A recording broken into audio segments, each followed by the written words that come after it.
Jacob Hester.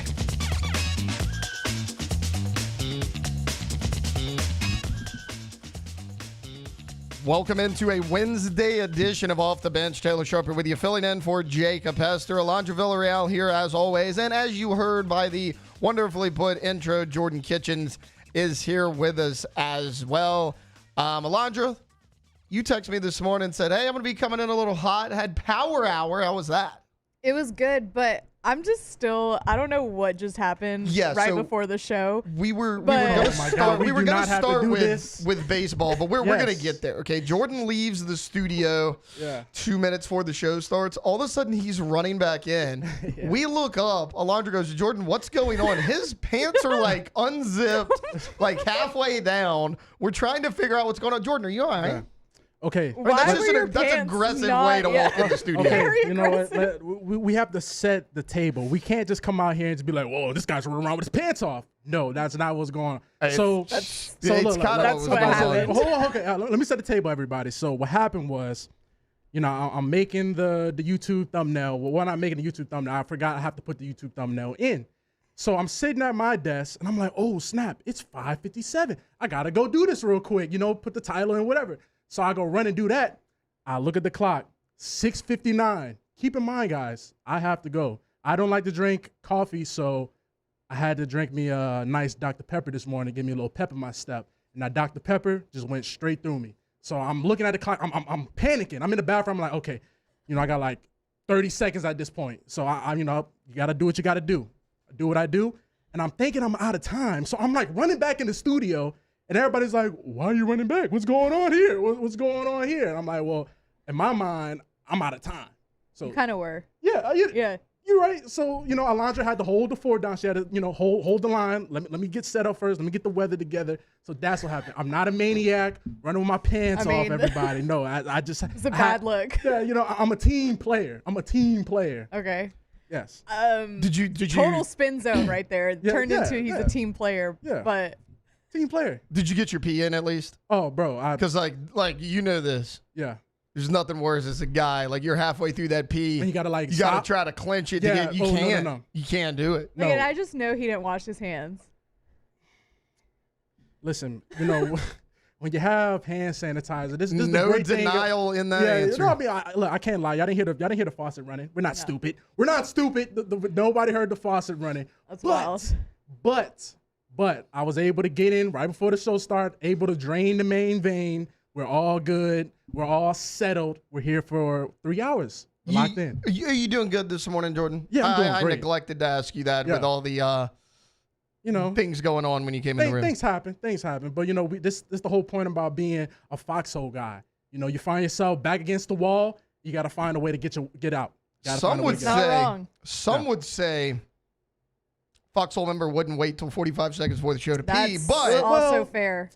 See, instead of doing that, you do it before, so you're all the way locked in. Now you're all the way locked in. There's no excuses. There is no I gotta go pee real quick. No, it's gone. You gotta worry about that. Alondra, how's power hour? Power was great. I was just telling Jordan before all that chaos happened that the finisher today was 100 walking lunges with a kettlebell in each hand. So, yeah, I'm pretty dead right now. And Jordan was like, I'd have to go back to bed. And I was like, no, trust me. I took a shower and my bed was made. And I looked at my bed and I was like, ooh, I would love to be all up in you right now. Okay. Man, we are wild in this morning here on OTB. I mean, I would love to be in my bed. So, speaking of kettlebells, I think what makes this even this is right. What makes this even funnier, speaking of both of your actions here early this morning, did y'all ever hear the story of P. Diddy with the kettlebell? No, and I'm not sure 7:05 a.m. No. The time to tell it. It's not a sexual story. So his son, he had a son, and I'm trying to find out where Justin Combs was his son. Yeah. He was a defensive back on UCLA's football team. This was years ago. I remember this. Okay, well, Jordan, if you haven't heard this story, they let his father, Sean Combs, obviously. Well, I've never heard this story. I remember his son playing at UCLA. Well, I don't know this story. He was like working out in the weight room or whatever, got mad at an assistant coach and threw a kettlebell at him. What? Didn't hit him, but threw the kettlebell at him. That's some strength. That might have been a sign. It might have been a sign. Did he get kicked off the team? No, not his No, son. P. Diddy threw the did that. kettlebell. Was P. Diddy was UCLA? working out in the weight room, threw the kettlebell at the coach. That's crazy. Why was he even there? What's going on here? He Dude, was when a you're famous- celebrity father in I'm about to Los say, Angeles. So when you're famous, you can do whatever. Can you imagine if Deshaun Foster was the coach at the time and P. Diddy threw a kettlebell at him? He would have nothing to say to him. Dude. Okay, here we go. Here's the story. I got to pull it up. So an assistant coach, Sal Alosi, had apparently been ripping into Justin Combs during a recent UCLA practice that Diddy attended. Okay. Unhappy with the treatment of his son, Diddy decided to visit Alosi in his office. Words were said, a scuffle ensued, and then things escalated. Diddy took a kettlebell of an undisclosed weight into his hand. That's crazy. And reports are unclear, but they seem to involve Diddy swinging the kettlebell and throwing it in the general direction. Okay, so this wasn't even in the weight room. The No, story that I remember was that's the weight even room. crazier. But I'm trying to imagine how I would throw a kettlebell. Dude, must have been like By the handle, Had to chunk be- it, I I guess. know, but like must have been like they're pretty heavy. It must have been They like a they have like 5-pound. 5-pound Yeah, kettlebells true, I guess around. so, I mean, yeah. Like, no waste. I don't use the 5-pound ones. well, yeah, but you're also not using it as a projectile either. So Well, hold on. So Taylor, what you're telling me is this man had the secret kettlebell on him in the meeting. Like he knew it was probably premeditated. I'm assuming. I don't know. Yeah, you know. I'm assuming that there was probably a kettlebell nearby in the office. Like maybe this guy was like a strength coach or whatever. But what if he just had one on I don't him? think Diddy showed up knocking on the door with a kettlebell in his hand and you let him in the office. I don't Hey, think it's like, that's he what had like a happened. trench coat on. It's like in the trench coat. It's got a kettlebell waiting. Like it's premeditated. Like second you say something, kettlebell to the head right there. I respect that a little bit. Don't. Okay. Don't. I No, wouldn't say I respect Diddy. I don't. No. It's not respect Diddy. I respect the audacity. That's crazy. I respect the audacity to do that. He had Rich the people audacity problems. to do a lot of things. All right, Right. moving on. He moving had a on. lot of audacity. Wanted to start this show with some college baseball talk. But Jordan, it's 8 minutes after. We'll combine both of our college baseball segments into one. Is what we'll do. We'll do that next. Stay up and watch that NBA game last night? Oh man, of course. Dude, I couldn't sleep. My blood was pumping. Like this was one of really, as far as like locked into playoffs, it's really me, you, and Hester. Yeah. But that's kind of it. As far as like everybody has their team. Like Alondra loves the Spurs, but like even when the Pelicans aren't good, like you and I, we watch the playoffs. Yeah. Man, I remember being freshman in high school is really when I like fell in love with the NBA playoffs. Like it was because I was at summer football workouts. Like it would be in the morning. That afternoon, whatever, enjoy your summer. nothing to Come do. home that No job. night, NBA playoffs every single night during the summer. I mean, that's when this was one of those peak, like, back-to-back, full court, just hard-nosed basketball. Because it's weird. It's like, it was 131 to 120, or 122, whatever the hell it was. But, like, there was also defense in that game as well. It was just like, defense don't playoffs though. dude, I mean, it was phenomenal. Like, I couldn't sleep last night. Nah. Because of it. Okay, look, we're just going to go ahead and take a break since that first segment was not at all what we thought it was going to be. But we'll come back. We'll have an extended second segment. I'll get Alondra's thoughts on this as well. The betting odds for the favorites to win the College World Series is out. LSU Tigers high on that list. And then I also want to talk about maybe the easiest regionals and the hardest regionals across all of college baseball as we enter those this weekend. Both of those coming up next here on Off the Bench. Off the bench. All right, go to BoudreauxElectrical.com. BoudreauxElectrical.com is the website, and if you're looking for more information on a whole home generator, that is the place to go to. Top right corner of the website, red tab right there. Click on that for that free quote that we tell you about all the time. And trust me when I say, it's never a good time to have your power go out, but you certainly don't want it in this time of the year in South Louisiana. It is not going to be bearable. It is going to be something that is going to make you more than miserable, right? So, but if you have that whole home generator, as soon as the power goes out, the AC is not going to go anywhere because that thing's going to kick on and you're going to be saved. So if you want more information on the North Shore, call 985-397-1560. In the greater Baton Rouge area, call 225-300-9389. Always online at boudreauxelectrical.com. More power, more protection. At Bayou Automotive, we believe in a sales process that puts you first. We want you to experience an easy purchase with clear pricing and great service. Let Bayou Ford and Bayou Chrysler Dodge Jeep Ram be your trusted partners in finding your perfect vehicle. The crew at Bayou Automotive is going to do right by you.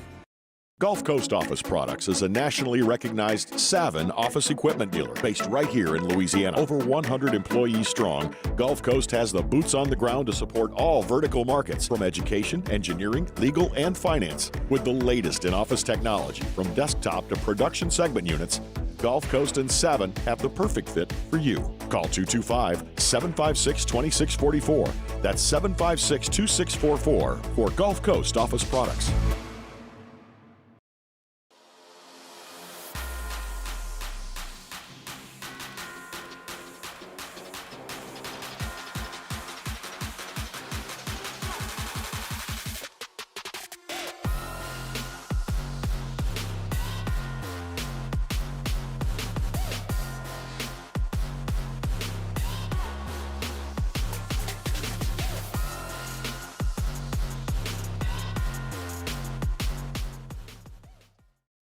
At Auctioner, we know healing is a team sport.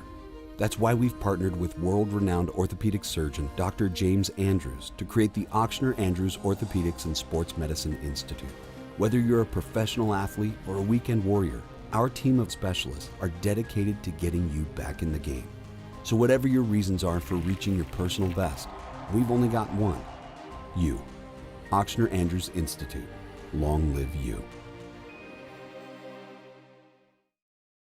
Family owned and community driven. Service Chevrolet Cadillac, a legacy you can trust since 1972.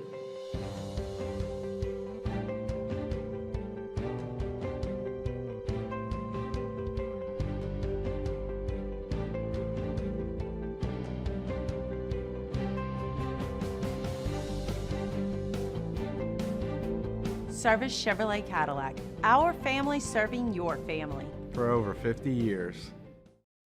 At Luba Workers' Comp, our journey began over 30 years ago with a simple belief: our clients come first. At Luba, our business has always been focused on people, not policies. Through every success and challenge, we've continued to grow because we've stayed true to our values, committed to providing you with genuine dependability. Because your well-being is more than a priority.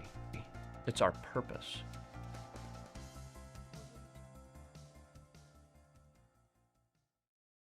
Gulf Coast Bank and Trust is giving our customers the power to bank anywhere, anytime during this challenging event.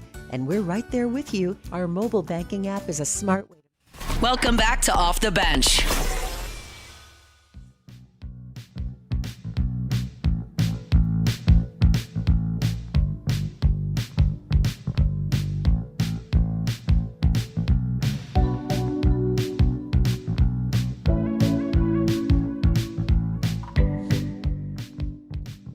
Welcome back in. Second segment here on a Wednesday edition of OTB. Taylor Sharp here with you, filling in for Mr. Jacob Hester. We got Alondra Villarreal and Jordan Kitchens here, and we have already had a lot of fun here on this Wednesday morning. We talked about Alondra's Power Hour, Jordan walking in with his pants unzipped, and an old story of P. Diddy swinging a kettlebell at a UCLA assistant football coach. So we've burned through a lot of topics already here on this Wednesday morning. Wanted to actually start the show with a little bit of college baseball, but sometimes, look, things happen. You got to tell a couple stories. That's kind of where the opening of the show went. But right now, want to look at the odds to win the College World Series because they are out, and your LSU Tigers are 6-1 odds. That's the second best odds in the entire country. The favorites are the Arkansas Razorbacks at plus 400. I get it. They're 43-13 on the season. They finished the SEC with a 20-10 record. They won a game in the SEC tournament. I understand. But haven't we seen this before? Look, I think Arkansas is a great baseball program. I think Dave Van Horn is a really good coach.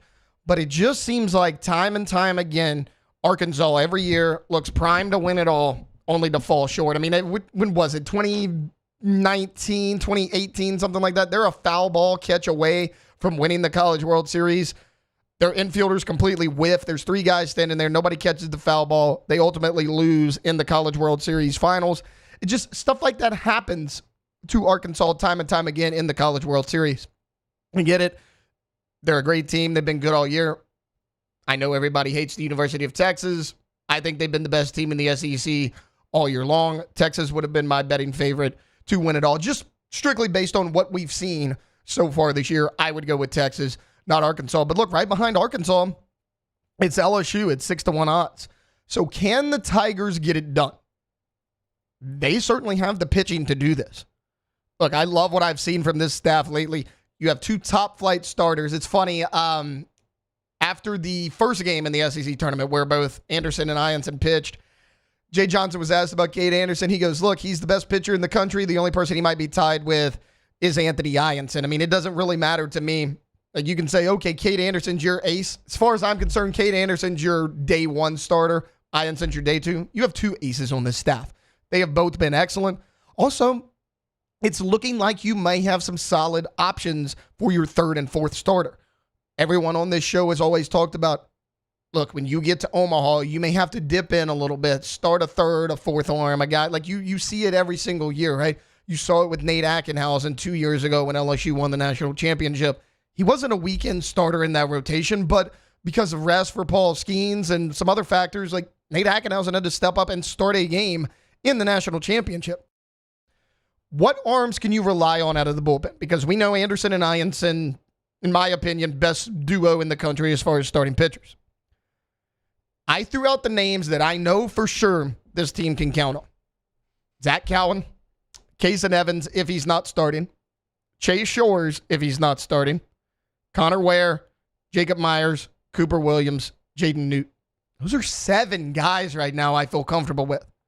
Now, Alondra, I have 3 more names. I'm going to throw them out to you, and you tell me if you'd feel comfortable throwing them out there. They're talented. They've done some good. They've done some bad. To start? No, like that you would feel comfortable with out of the bullpen. Because like we know the starters. I just named 7 arms that could either be maybe your 3rd starter out of the bullpen that everyone knows. Okay, how about this name? Maverick Rizzi, can you count on him? Yes. Okay, that's 8. For a short outing. But still, you can. DJ Primo. Yes. Okay, that's 9. William Schmidt. This was my biggest question mark. I don't know. He's very hit or miss. I would say no. I would say no as well. Okay. But that's kind of the point of this exercise. I hate to is sound that ugly though. No, like, you're look. He's a freshman. He's a freshman. He's going to get better. Yeah. But I just listed Cowan, Evans, Shores, Ware, Myers, Williams, Newt, and then Alondra said yes on Rizzi and Primo. That's 9 arms. Now, of course, a couple of them are going to have to start. Like, is Jaden Newt going to be your 3rd starter? Is it going to be Kason Evans? But look earlier in this season. It was, hey, you're starting Anderson, Ianson, Chase Shores. You can rely on 2 guys out of the bullpen. It's Zach Cowan, Kason Evans. Everybody else is a giant question mark. We've talked about the struggles of this offense. It's been flipped completely as far as this LSU pitching staff. I think there's multiple guys that you can count on. But the bats are a concern for me. Now, the good news is LSU is great at home in hitting, and they're going to be at home in the regionals and the supers, which they got to go through in order to get to Omaha. It's so weird. Like, this team is night and day offensively at home and then on the road. Not very long ago, they scored 9 runs total at Texas A&M. That's a team that didn't even make it into this tournament. 9 runs. Then they come home against Arkansas, who's now the betting favorite to win it all. They scored 22 runs that weekend. What happens when they go to Hoover away from Alex Box? They score 4 runs in 2 games. I can't figure out why this team cannot hit away from Alex Box. It's one of the bigger questions for me. So getting to Omaha shouldn't be a problem. My bigger question is, what are they going to do when they ultimately get there? Because you're at home in a regional. You're at home against a super regional. You've been able to hit inside Alex Box. I'm not concerned with that whatsoever. And your pitching's been good enough to carry you anyways. But once you get to Omaha, what's the batting going to look like? I mean, you have Ethan Fry, who's been on a tear. And then, your top 3 or 4 in the order, Curiel, Dickinson, Jared Jones, they are who they are, right? Jake Brown's out there as well. But the bottom part of your order now, coming into the season, we talked about, you have talent 1 through 9 in this order. The bottom part of your order has not stepped up in quite some time. Look who you have down there. Luis Hernandez, Stephen Milam, Michael Braswell, Chris Stanfield, depending on where you want to put him. Those guys need to step up. Now, Stanfield's been the best of that group by far. He's been really good at the bottom part of that order. But Milam, Hernandez, Braswell, those guys have to step up in order for you to compete in Omaha. Going back to the regionals, though. I was looking at the brackets yesterday, and look, we talked a lot yesterday about how easy the LSU regional was. We're going to take that out of the equation. I kind of wanted to look at the hardest regionals and the easiest regionals across the country. For me, just out of the gate, looking at it, surface level, Hattiesburg Regional has to be one of the toughest, at least for the host site. Because Southern Miss is the host, obviously. We have Miami and Alabama also there. Look at Alabama. They're 41-16 on the year, 16-14 in the conference. And in my opinion, their top 3 batters are as good as any trio in the country. Cade Snell is batting .366. Richie Bonamolo is at .320. And we all know how great of a two-way player Justin LeBron is. He's at .315. And it's not just that they hit for average. So Cade Snell has 12 home runs. Justin LeBron has 18, and Richie Bonamolo has 8. So all 3 of those guys hit for power and average. That is a dangerous 1-2-3 at the top of that lineup. Their pitching's been below average. They have a 5.11 ERA on the season as a team. But most of the usual weekend arms have actually been pretty solid. You have a couple guys in Alabama's bullpen who have like a 22 ERA. That's bringing up the team ERA. The guys you see on the weekend, they've actually been better as of late. And then you look at a team like Miami. They bat .278 as a team. They have 68 home runs on the year. But a 5.03 ERA. And they have a decent starting rotation as far as their 3 weekend arms. They're Friday, Saturday, Sunday. They're 31-24 overall, 15-14 in the ACC. Now, here's where it's going to help out Southern Miss. At home, Miami is 22-9. Away, they're 7-14. So that is going to play in Southern Miss's favor because they are the host team. But I just look at that regional. I'm not sure Southern Miss makes it out of there. When I look at Alabama and, at least the top arms in their weekend rotation, I look at their batting lineup top to bottom. I mentioned Snell, LeBron, and Bonamolo. I kind of think Alabama's going to make it out of this regional. And I get it. Southern Miss is a great team. They have earned the right to be a host site. They're a host site most years because they're a good baseball program. But I just think Alabama's battle-tested. They have a winning record in the SEC. We know how tough that conference has been all year long. You've won 41 games this year. I kind of like Alabama to come out of the regional. I don't know if Southern Miss makes it out of their own regional. I think that is a very difficult draw for the Golden Eagles. Now, as far as the easiest regional goes, I think far and away it's the Athens regional. Georgia's the number 7 national seed, but I think they got a good draw. Now, again, we're excluding LSU from this equation. We broke down that regional yesterday. Everybody knows that the Tigers got a favorable draw. So outside of that, I like what the Bulldogs have. Oklahoma State's there, but they're only 28-23, 15-12 in the Big 12. Also just 5-12 record on the road, and they're going to Athens. The Cowboys do come in hot. They've won 8 of the last 9 in the Big 12. However, on the season, they are hitting just .254. And they only have 2 guys over 300 as far as batting average. But their staff is actually pretty good. A .433 ERA as a staff. So they're good on the mound. They just can't really hit.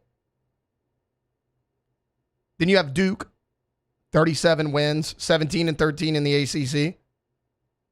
Again, under a 300 batting average as a team, .289. The ERA is .491. And then Binghamton is the 4 seed in that regional. That's a team that, a lot like Little Rock, because like you look at Little Rock in this LSU regional, you're like, okay, they have a losing record, but they went on a run. They won their conference tournament. They got into the postseason. It's similar with Binghamton. They're 29-24 overall, just 13-11 in the regular season in their conference. But they won the America East Championship over Bryant, so they earned the right to get here. A .294 batting average, so they can actually hit the ball pretty well. But their ERA is 46 this season as a staff. They struggle on the mound. I think Georgia's going to have an easy time with that. So you look at Duke, Binghamton, Oklahoma State. 2 of those 3 teams don't even have 30 wins on the season. And the best record between the 3 in conference is Duke at 17-13. I think that's one of the easiest regionals. Alondra, as far as like easy, hard, where do you fall? It's like taking LSU out of the equation. Like when I looked at the Athens regional, I thought that one like, oh, I think Georgia's going to have an easy time. Like out there, who do you think got a good draw, bad draw? So one that I was looking at, and if you're looking at it in terms of like for the host, the Conway regional hosted by Coastal Carolina, or I mean, I guess if you're looking at it through like an SEC lens, because Florida is going to go up to Conway. And that's going to be a tough regional because East Carolina, Coastal Carolina, and Florida are all in it. And we know that East and Coastal Carolina always make some runs in the postseason. So I think that one's going to be a little tough if we're looking at it through like Florida's lens. It'll be tough for Florida to get out of that because, I mean, they made it into the postseason, but they had a rough regular season. So that one's going to be tough for them. And another one that, to me, so like Tennessee snuck their way into hosting a regional. You and I were talking about it yesterday. Like we were shocked that they got the host. Yeah. Which is, I think that's kind of BS, but they get an easy one too. Like they host. They're getting the benefit of the doubt of being the defending champs. Yeah, is what they're getting. That's true and fair. They're getting Wake Forest, who we faced in the College World Series, and they're a good program, but 36-20 on the season. Yep. And then they get Cincinnati, who's 32-24, and Miami, Ohio, 35-21. So the Knoxville regional is also pretty easy to me. Another tough one that we were talking about in the break, I had it confused with another one. That's why I said it was easy at first. This one is tough. The Austin regional. Yeah. Houston Christian, 32-23 on the season, but they're still a solid team. And then Todd Walker's son is on the team. Shout out Todd Walker. UTSA 44-13. 44-13. Yeah, and their conference record's like what, 22-4? I think that's what. Yeah, and then they're in the American, right? Yeah. Yeah. So they're pretty good in that conference, and then you get Kansas State, who's only 31-24, but still, like I feel like that's kind of a tough regional, especially with UTSA and Houston Christian. But that's how I was looking at it. Any host site, like I don't think Southern Miss gets out of the regional. I really don't. I mean, between Bama, Miami, and Southern Miss, like those teams are going to beat each other up. I think that one's up for grabs. Is there any host team that you think, hey, I don't know if they're getting out of the regional? Good question. I didn't think about that one, but because I mean, Texas, that's a tough regional. Texas is going to get out of the regional. Out, though. They're too good of a team. They're going to get out of the regional. So if North Carolina is a really, really good team. Mm-hmm. So this is going to be like a very big stretch. But if anybody can knock them out their own regional, I think it'd be Oklahoma. That's probably a bad answer, though, because I still think UNC is going to make it out. And I think they're going to make a pretty deep run in Omaha. But let me see. Vandy's making it out of theirs. Arkansas is making it out of theirs. I think Auburn will, too. I don't know. I got to tell you, the Tallahassee regional with Florida State, that one's tough because you got Mississippi State there. And since Mississippi State fired Chris Lemonis, like, that team's been hot. I mean, hot. Like, you saw what they did to end that season. Yeah. Mississippi State could win that regional. That's somebody that I wouldn't want to see in my regional. Nope. I know that they had like that, but especially once they got rid of Lemonis, just went to another level. So yeah, that is somebody that I wouldn't want to see. The Tallahassee one is tough too. That's another one that I was looking at like, ooh. Mm-hmm. But I still think Florida State will make it out of that. The only one, like Bethune-Cookman might be an easy one, but yeah, Northeastern and Mississippi State are going to give you some challenges. You know what? Bold. I'm going to go a little bold here. Let's hear it. Georgia Tech might knock Ole Miss out their own regional. I was looking at that one too. Georgia Tech is a solid team, and Ole Miss might not make it out of Oxford. It's weird. Ole Miss is one of those teams that like always gets hot late, right? Now that can help you, but it could be you're playing over your head. Like we were talking about it yesterday when they won the national title. a few years ago. They were the very last team in this tournament. They went on that crazy run. They win the title. It's like they're such an up and down team. It's hard to get a read on. But no, I'm with you. Like Georgia Tech, kind of the opposite of Ole Miss. Like Ole Miss has been hot late. Georgia Tech's actually been pretty steady all year long. Tech like, also won the ACC tournament, so they're a good team. All right, that's kind of our baseball talk for today. We kind of wanted to combine it all in one segment because it was supposed to be two separate, but we left the rails a little bit in the opening. Okay, we're going to take a timeout. When we get back, PFF has ranked the top quarterback rooms in college football, and the Tigers are at the top of that list. We'll break it all down next here on Off the Bench. Off the Bench. All right, so you heard Flynn the other day. I mean, he loves Dos Equis. You know that we here on the OTB team love Dos Equis. It is the perfect beer for any occasion. Lake beer, beach beer, shower beer, bath beer, you name it beer, like ballpark beer. It is the go-to, and we've said it. We're going to continue to say it, whether you're tailgating outside of Tiger Stadium, watching the Saints on a Sunday, or just kicking back with your crew. Dos Equis brings that bold flavor and smooth finish that turns ordinary into legendary. It's not just beer. It is the beer of champions, or at least the beer of guys who feel like champions, but you will feel like a champion when you enjoy an ice-cold Dos Equis. So you don't have to be a champion because Dos Equis will make you a champion. So the next time you're watching the game, grab a Dos Equis, and remember, stay thirsty, my friends, responsibly, of course. Dos Equis, official beer of unforgettable sports moments. There it is, the extra mile, on the border of expected and extraordinary for those willing to go further, like vans customized for work or play, with safety and tech to keep you connected, supported by a 5-star sales, service, and finance team, and backed by the 1-star you know. So go the extra mile. It's never crowded because so few have what it takes to go there. Mercedes-Benz Vans.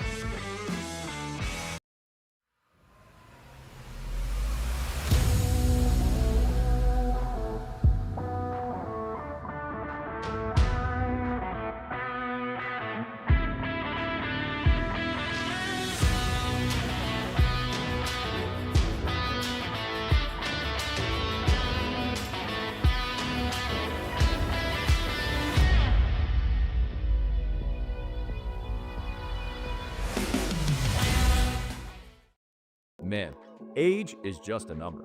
Don't let it dictate how you feel. Goodwood Men's Sexual Wellness has anti-aging services that can help you look and feel your best. Visit yourgoodwood.com and discover a renewed sense of vitality.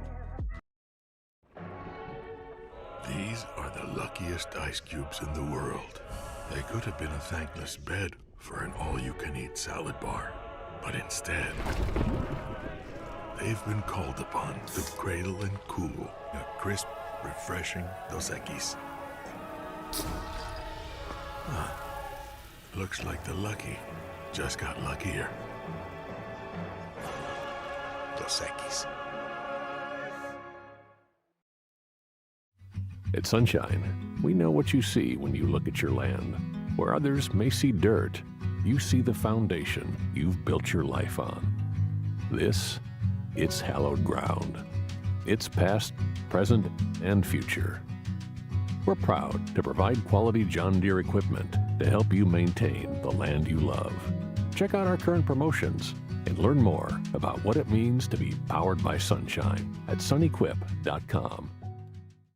Gulf Coast Office Products is a nationally recognized Savin office equipment dealer based right here in Louisiana. Over 100 employees strong, Gulf Coast has the boots on the ground to support all vertical markets, from education, engineering, legal, and finance. With the latest in office technology, from desktop to production segment units, Gulf Coast and Savin have the perfect fit for you. Call 225-756-2644. That's 756-2644 for Gulf Coast Office Products.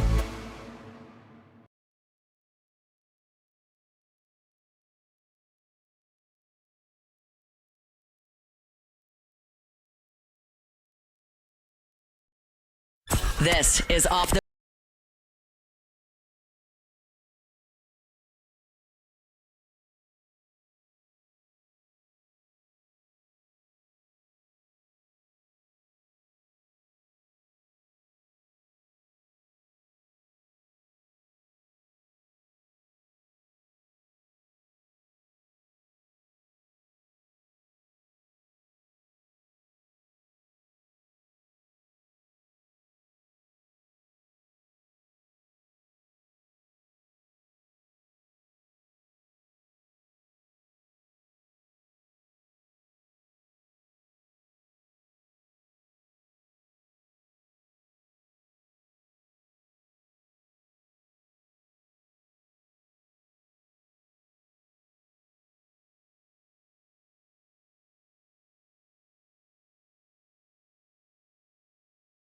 That's how Taylor spent his Tuesday afternoon. Okay, right now I want to talk a little bit of LSU football as PFF put out the top 10 quarterback rooms heading into the 2025 season. Now, keep in mind, this is not individual players. This is a room as a whole, starter and backup. I'll run through the top 10 here pretty quick. Number 10, it's Ohio State. Makes a lot of sense. There's talent there. You have Julian Sayin, Tavian St. Clair, the redshirt freshman. Lincoln Keenholz is there as well. He was a top 15 quarterback recruit back in 2023. I think that's Julian Sayin's job to lose. A lot of talent between him and Keenholz. However, neither of them have the experience, so I get that right there. Number 9, the Alabama Crimson Tide. I think this is a terrible spot for them on the list because I don't think they should be on the list. You have redshirt junior Ty Simpson. He's likely your starter. I'm not saying Ty Simpson can't be good. What I'm saying is he's been at Alabama for 3 years now. He's had opportunities to take the starting job, and he couldn't do it. You guys know how I feel about Jalen Milroe, and Ty Simpson couldn't even beat out Jalen Milroe. Now, you do have Keelan Russell, the 5-star, coming in. You have Austin Mack, the redshirt sophomore. He was a 4-star in 2023. So, I mean, there's talent, but, I mean, when you're telling me Ty Simpson's the leader of the clubhouse, that doesn't inspire a lot of confidence in me until he proves it on the field. Number 8 is the Auburn Tigers. I may actually put Auburn even a little bit higher on this list. So Jackson Arnold's going to be the starter. I don't think there's any question about that. But Ashton Daniels, he'll be the backup. He started at Stanford the last 2 years. So he comes in. True freshman Deuce Knight looks like he could be the future of the program. He was a 5-star in this last recruiting class. That is a quarterback room with a heck of a lot of talent. You have Penn State at 7, Miami at 6, Clemson Tigers at 5. You have Florida at 4, Arizona State 3. Number 2, you have the SMU Mustangs because Kevin Jennings is back at quarterback after taking over the early part of last season and really never looking back. He led that team to a college football playoff appearance. And then Tyler Van Dyke, very proven backup, 6-year senior. He's going to be the backup to Kevin Jennings this year over there in Fort Worth. And the number 1 quarterback room in the entire country, according to PFF, is the LSU Tigers. Obviously, Garrett Nussmeier is, in my opinion, a top 5 quarterback in all of college football. He's a legitimate Heisman candidate. He threw for the 5th most passing yards in the nation last year, but he's the leading returning passer in college football, meaning no quarterback coming back this year threw for more yards last season than did Garrett Nussmeier. Also behind him is Michael Van Buren. And we saw Michael Van Buren last year at Mississippi State. It was his true freshman season. He was thrown into the fire after Blake Shapen went down, and he did some nice things. Now, at times, he looked like a freshman, but he showed the ability to go in there and make plays for you. Completed about 55% of his passes. He had almost 2,000 yards, 11 touchdown passes, 7 interceptions. And that's being thrown in there as a true freshman due to injury. And let's be honest, he didn't have a lot of talent around him over there at Mississippi State. So you bring in a guy who's a veteran. I mean, this was a surprise when LSU got him out of the portal because when Blake Shapen announced he was returning to Mississippi State, that appears to be Jeff Lebby's guy. Michael Van Buren's on the move, and you're like, okay, he's going to go somewhere where he believes he can be a starting quarterback, but he trusts Brian Kelly and Joe Sloan enough to come here, sit behind Garrett Nussmeier for a year, and maybe be primed and ready to take over in 2026 as the starting quarterback at LSU. Van Buren, though, like you can break down his numbers all day long. That's fine. But he had 8 starts in his true freshman season. But get this, his first 2 came on the road against big-time defenses, Texas and Georgia. He had a 79 passing grade, according to PFF. No turnover-worthy plays in either of those games. So he did a really nice job early on, and it wasn't like he was eased into it. I mean, you got to go on the road to Texas and Georgia in your first 2 starts. That's about as tough as it gets. You also have Colin Hurley. He was a 4-star in last year's recruiting cycle. Now, if you remember, Colin Hurley reclassified. So he essentially should have been a senior in high school last year. Can Hurley make that jump? Now, he wasn't here the entirety of spring. He got into that car accident that hopefully it appears like he's fully recovered from. We'll see what happens there as more comes out about that. But Colin Hurley is a guy that this coaching staff was very excited about. And then don't forget, you moved Jawan Johnson to quarterback in the spring because of the absence of a Colin Hurley. Now, is Jawan Johnson going to go in there and throw passes down the field to win a game for you? Probably not, but Look, when the decision was made to move Juwan Johnson to quarterback, we sat here in this spot and just talked about all the high school accolades for Juwan Johnson, right? He was statistically one of the best high school quarterbacks in the state of Louisiana ever, as far as high school football goes. He's going to be your change of pace guy. If you need a quarterback to go in there and run, he can't, because Van Buren doesn't really run either. Colin Hurley, again, we haven't seen much of him in action, and we know Garrett Nussmeier isn't much of a runner. If you need a running quarterback, Juwan Johnson is your guy. So he's kind of the wild card in this room. But quarterback isn't the issue for this team. Like, even if PFF would have put LSU at 1 or 10, don't care, wouldn't have changed my opinion about this room whatsoever. You could poke a lot of holes in this team. You can look at the defense and you can say, oh, they're a little inexperienced on the defensive line, even though I think they did a nice job in the portal. Offensive line's a question mark. You lose 4 of your 5 starters from a year ago, and you're not even sure DJ Pickett's going to play the same position. But if you look at Garrett Nussmeier coming back, his second year in this program as the starting quarterback, you have Caden Durham next to him in the backfield. Caden Durham, his impact on this team was underrated, if that makes sense, last year. The first 3 games of the year, you couldn't do anything. I mean, it really wasn't until South Carolina on the road where Caden Durham made himself known. And you can say, okay, well, the O-line's a big question mark. Yeah, but you couldn't run the ball last year for the majority of the season. Caden Durham's going to be better. If that offensive line can be a decent run-blocking team, you might actually be better in the running game. It all depends on what that O-line looks like. That's the big question mark for you on offense. Talked about this a little bit yesterday when I was reacting to Joel Klatt's list, talking about, Garrett Nussmeier cutting down on the turnovers. He did that late in the season. We talked about it all season long. Last year's offense was limited because you had no true deep threat because Chris Hilton couldn't get healthy. Once Hilton got healthy in the last 3 games of the season, Garrett Nussmeier, 72% completion percentage, 7 touchdowns, and just 1 interception. And Chris Hilton was a big reason why.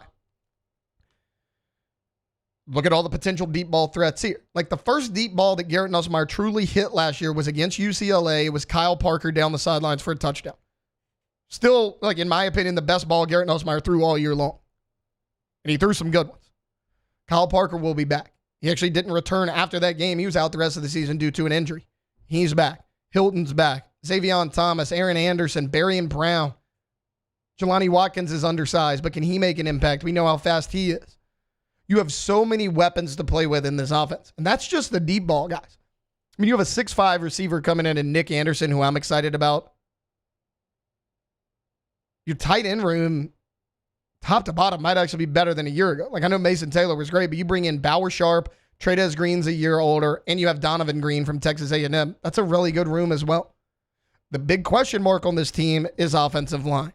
If the offensive line can hold up, you have a second-year starter, a fifth-year senior in Garrett Nussmeier. The last 2 times you had fifth-year senior, 2-year starters at quarterback was Joe Burrow and Jaden Daniels. They won the Heisman Trophy, and Burrow went and won the whole damn thing in the national championship. It's a lot of expectations to put on Garrett Nussmeier, and I'm not saying he's going to do that. I'm just saying that's the blueprint. We've seen it before. We have seen it multiple times here in recent history. You have all the weapons you need on the outside, more so than you did a year ago.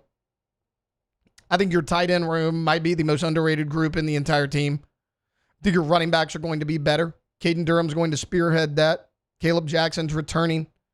You have 2 of the best running backs in the country coming in Harlem Berry and JT Lindsey. Everything Garrett Nussmeier needs to be successful, he has. One thing you look at is the offensive line. If that can hold up, I think this offense could be as good as any in the country here in 2025. All right, we're going to take a timeout. When we get back, I want to mention an interesting race that took place over the weekend leading up to the Indy 500. I can't believe I missed this yesterday in weekend winners. We'll get into that next here on Off the Bench. Off the Bench. All right, go to PelicanRoof.com. PelicanRoof.com is the website, and check it out. Offices in Baton Rouge and Lafayette. And there on the website, you will see what they can do for you. Also, like, financing's right there on the website. Remember this, right? 0 interest for up to 21 months for qualified applicants. You can find that again on the website. A couple of things they're doing here in May that we definitely want to tell you about. They are growing their Baton Rouge team and are looking to hire 10 new sales reps during the month of May, and they are paying up to $10,000 of a signing bonus, and applicants can apply at pelicanroof.com/careers. But also, don't forget, they're giving away a free roof to a mother in need and collecting nominations during the entire month of May. So you do have some time left, right? You still got about a week left, and they're going to announce a winner on June the 2nd. So go nominate at pelicanroof.com and check out their pinned post on Facebook. At Sunshine, we know what you see when you look at your land. Where others may see dirt, you see the foundation you've built your life on. This, it's hallowed ground. It's past, present, and future. We're proud to provide quality John Deere equipment to help you maintain the land you love. Check out our current promotions and learn more about what it means to be powered by sunshine at sunequip.com. At Bayou Automotive, we believe in a sales process that puts you first. We want you to experience an easy purchase with clear pricing and great service. Let Bayou Ford and Bayou Chrysler Dodge Jeep Ram partners in finding your perfect vehicle. The crew at Bayou Automotive is going to do right by you. These are the luckiest ice cubes in the world. They could have been a thankless bed for an all-you-can-eat salad bar. But instead, they've been called upon to cradle and cool a crisp, refreshing Dos Equis. Looks like the lucky just got luckier. Dos Equis. Man, age is just a number. Don't let it dictate how you feel. Goodwood Bend Sexual Wellness has anti-aging services that can help you look and feel your best. Visit yourgoodwood.com and discover a renewed sense of vitality.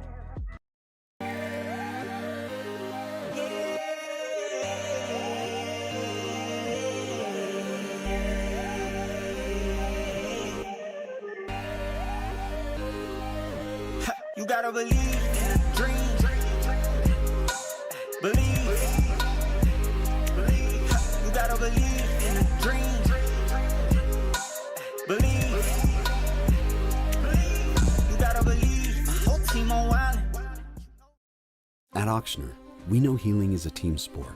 That's why we've partnered with world-renowned orthopedic surgeon Dr. James Andrews to create the Auctioner Andrews Orthopedics and Sports Medicine Institute. Whether you're a professional athlete or a weekend warrior, our team of specialists are dedicated to getting you back in the game. So whatever your reasons are for reaching your personal best, we've only got one. You. Auctioner Andrews Institute. Long live you. When it comes to choosing energy for your family and your home, make the smart choice with natural gas. You can count on efficient and affordable natural gas to keep you comfortable and reduce your environmental impact to help protect our planet. Together, we're fueling our energy future. Atmos Energy.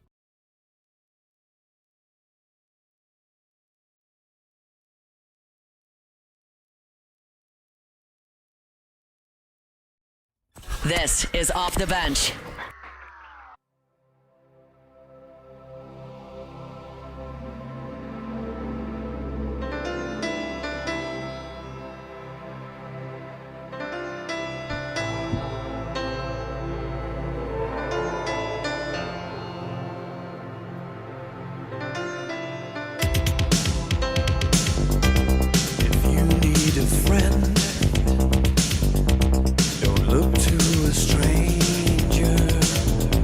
Welcome back in.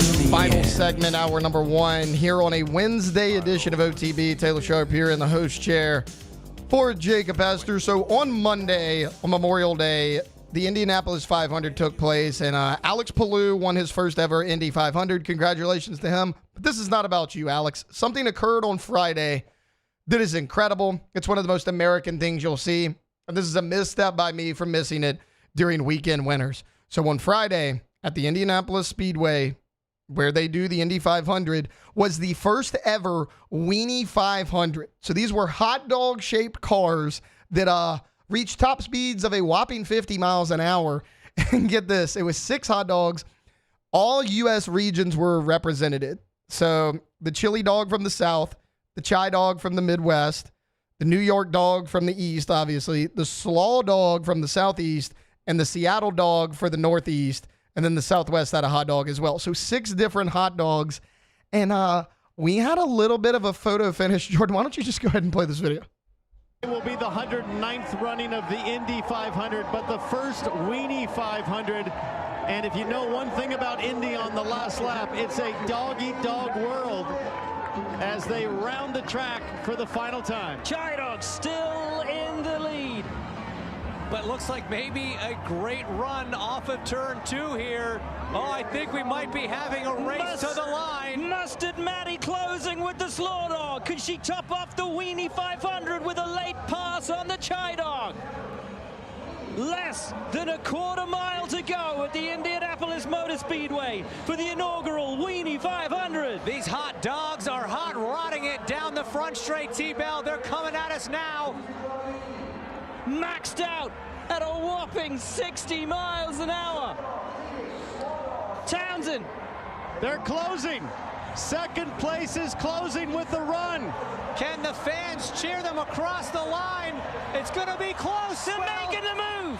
Slaw Dog making the move up the inside on the run to the yard of bricks and over the line. It looks like it's going to be the Slaw Dog by a nose.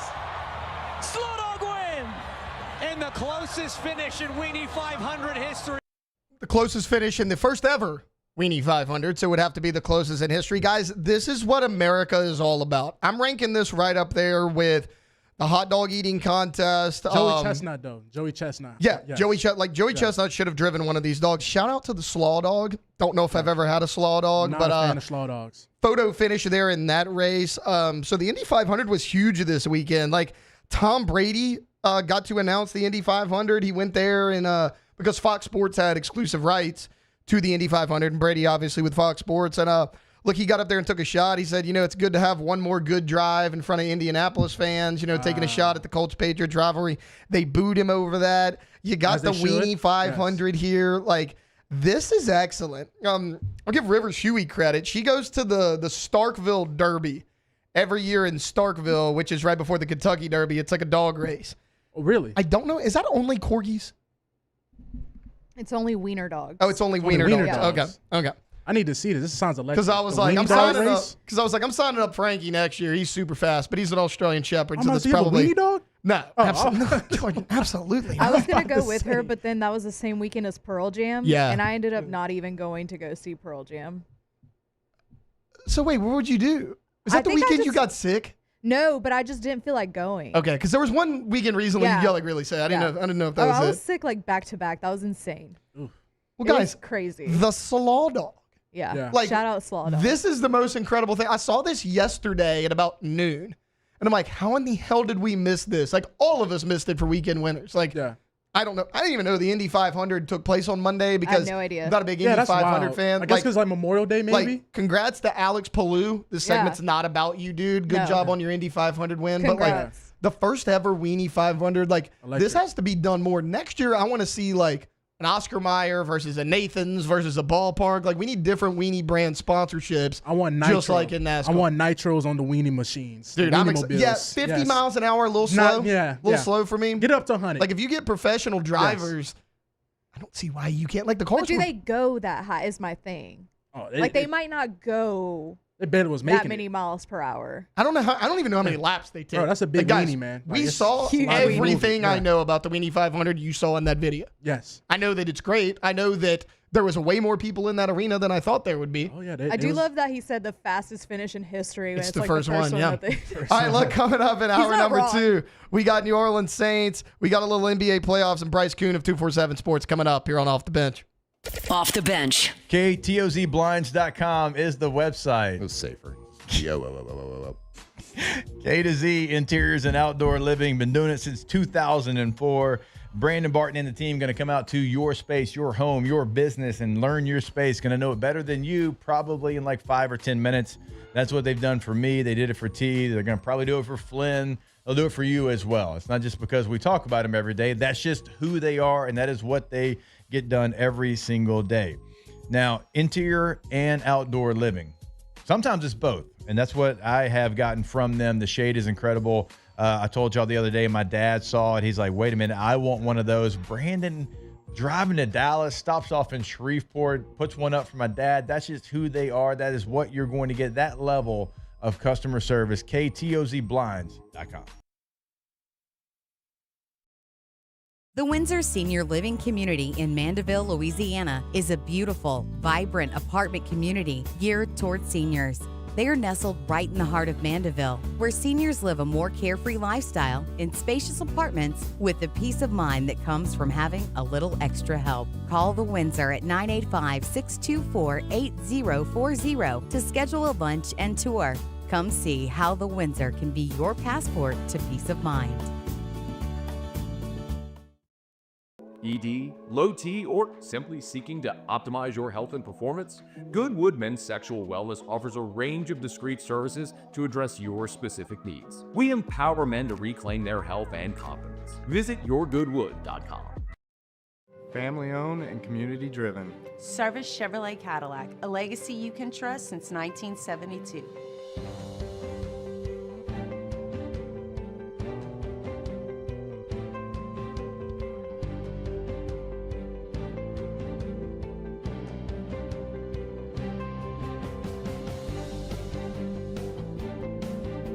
Service Chevrolet Cadillac, our family serving your family. For over 50 years. At Luba Workers' Comp, our journey began over 30 years ago with a simple belief: our clients come first. At Luba, our business has always been focused on people, not policies. Through every success and challenge, we've continued to grow because we've stayed true to our values, committed to providing you with genuine dependability. Because your well-being is more than a priority. It's our purpose.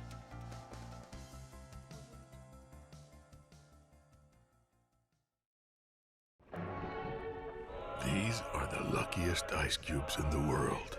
They could have been a thankless bed for an all-you-can-eat salad bar. But instead, they've been called upon to cradle and cool a crisp, refreshing Dos Equis. Looks like the lucky just got luckier. Dos Equis. At Sunshine, we know what you see when you look at your land. Where others may see dirt, you see the foundation you've built your life on. This, it's hallowed ground. It's past, present, and future. We're proud to provide quality John Deere equipment to help you maintain the land you love. Check out our current promotions and learn more about what it means to be powered by sunshine at sunequip.com.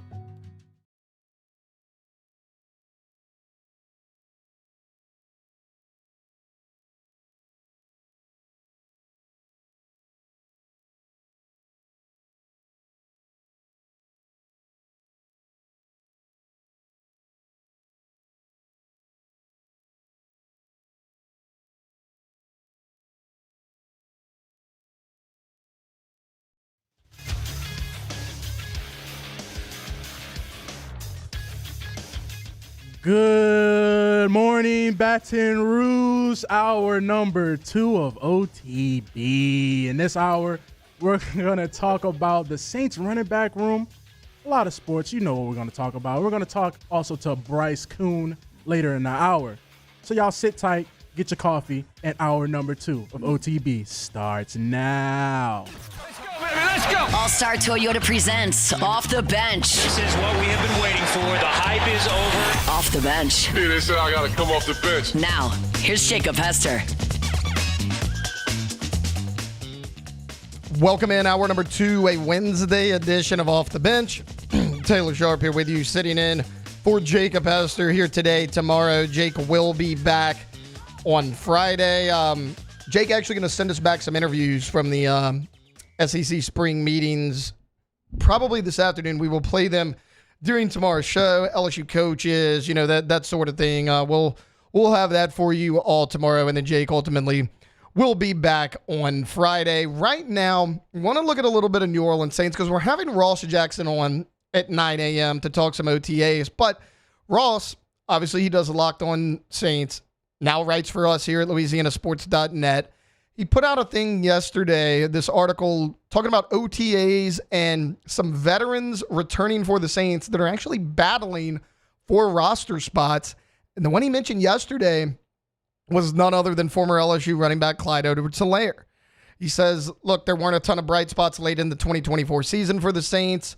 But one of those players that was a pretty good bright spot was Baton Rouge native Clyde Edwards-Helaire. He said the LSU Tiger was given a chance to play for his home state Saints. Now he was re-signed this offseason after having, a decent finish, about as good as you could behind that offensive line on that offense a year ago. And he'll battle for a spot in this running back room. And when Ross breaks down why Clyde Edwards-Helaire has a solid chance, he talks, look, aside from Alvin Kamara, Clyde Edwards-Helaire is the most experienced player in this position room. He's going into his 6th NFL season.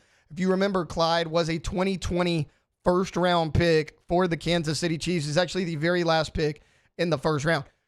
The Chiefs, Andy Reid, Patrick Mahomes, they know a little bit about offense. And, however you feel about Clyde Edwards-Helaire's career at this point, they selected Clyde at running back over guys like Jonathan Taylor, J.K. Dobbins. I mean, that was a really solid running back class. Clyde Edwards-Helaire was the first running back to go. That's what the Kansas City Chiefs thought of him. I trust the opinion of Patrick Mahomes and Andy Reid when it comes to offense. He was a solid pass blocker so far in his NFL career. He's been able to catch the ball out of the backfield. He could be a 3-down contributor in the right scheme. He's got flexibility to his game. He's got the maturity. Just mentioned, he's the second most experienced guy in this backfield, now going into his 6th NFL season. And look, Clyde's had an up and down NFL career. Had a pretty good rookie year, had a lot of injuries to deal with. The Chiefs ultimately released him before he landed here last year, late in the season, with the New Orleans Saints. But look, when you look at the depth of this running back room, you can obviously pencil in Alvin Kamara as RB1. You no longer have Jordan Mims. So really, your returners from a year ago, Alvin Kamara, Clyde Edwards-Helaire, and Kendre Miller, who has shown no ability to stay healthy. And look, even when Kendre has been healthy, I mean, he's been a solid player, but just look at what he's done. In 2 years, he has 80 carries, 304 yards, 2 touchdowns. That's it. All that came in 14 games over 2 years, 2 starts. I mean, that's not getting it done. It's you need more. 3.8 yards per attempt as well. So again, even when Kendre Miller's been on the field, he hasn't exactly lit up the stat sheet.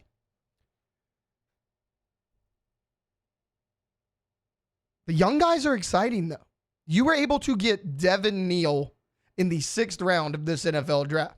We had talked about it a lot on this show about, the deepest positions going into this 2025 NFL draft. My answer was always pretty steady, the running back position. I mean, look at what Cam Skattebo did in the college football playoff. Like any other year, that guy's a top 2-round pick. What's Skattebo go, round 4? You got Devin Neal in round 6. Devin Neal, the all-time leading rusher for the Kansas Jayhawks. You go look at what Devin Neal did in college. In his 4-year career, 760 carries, 4,343 yards, 49 rushing touchdowns. Oh, and that's on a 5.7 yards per carry average. That's real production right there. That's real production right there. Also, 700 yards receiving in 4 years. So he can catch the ball out of the backfield. 88.6 yards per game. And that's on a Kansas offense that wasn't exactly great. I mean, at times, teams are keying in on him. Because, yeah, you had Jalen Daniels, you had Jason Bean, but, neither of those. Jalen Daniels has had so many issues. He never could stay healthy. That's the only reason we know who Jason Bean was because he was Jalen Daniels' backup for 2 seasons. Devin Neal was that offense, and he was incredible. 3 years in a row. 2022, 1,090 yards, 9 touchdowns. 2023, 1,280, 16 touchdowns. What does he do with that? He follows it up the exact same 16 touchdowns again in 2024. I think Devin Neal's the real deal. I mean, he's a guy that's 5'11". He's 210 pounds. He has the size to play right away. I like Devin Neal. I mean, I think the longer OTAs goes on, off-season workout, when you get into preseason camp, Devin Neal's going to continue to rise up that board. I don't think there's any question that he is going to pass up Kendre Miller. I'm not even sure Kendre Miller makes this team because don't sleep on Marcus Yarns, the undrafted free agent, the rookie out of Delaware.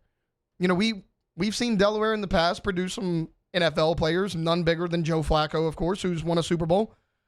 Marcus Yarns, 5'11", hovering around 200 pounds. Very similar to Devin Neal. But you look at what he did last season at Delaware for the Blue Hens. He led the team with 844 rushing yards and 6 touchdowns. But he also had 297 yards receiving and 5 touchdowns. He's a guy that doesn't have a lot of tread on the tire. He has the ability to catch the ball out of the backfield.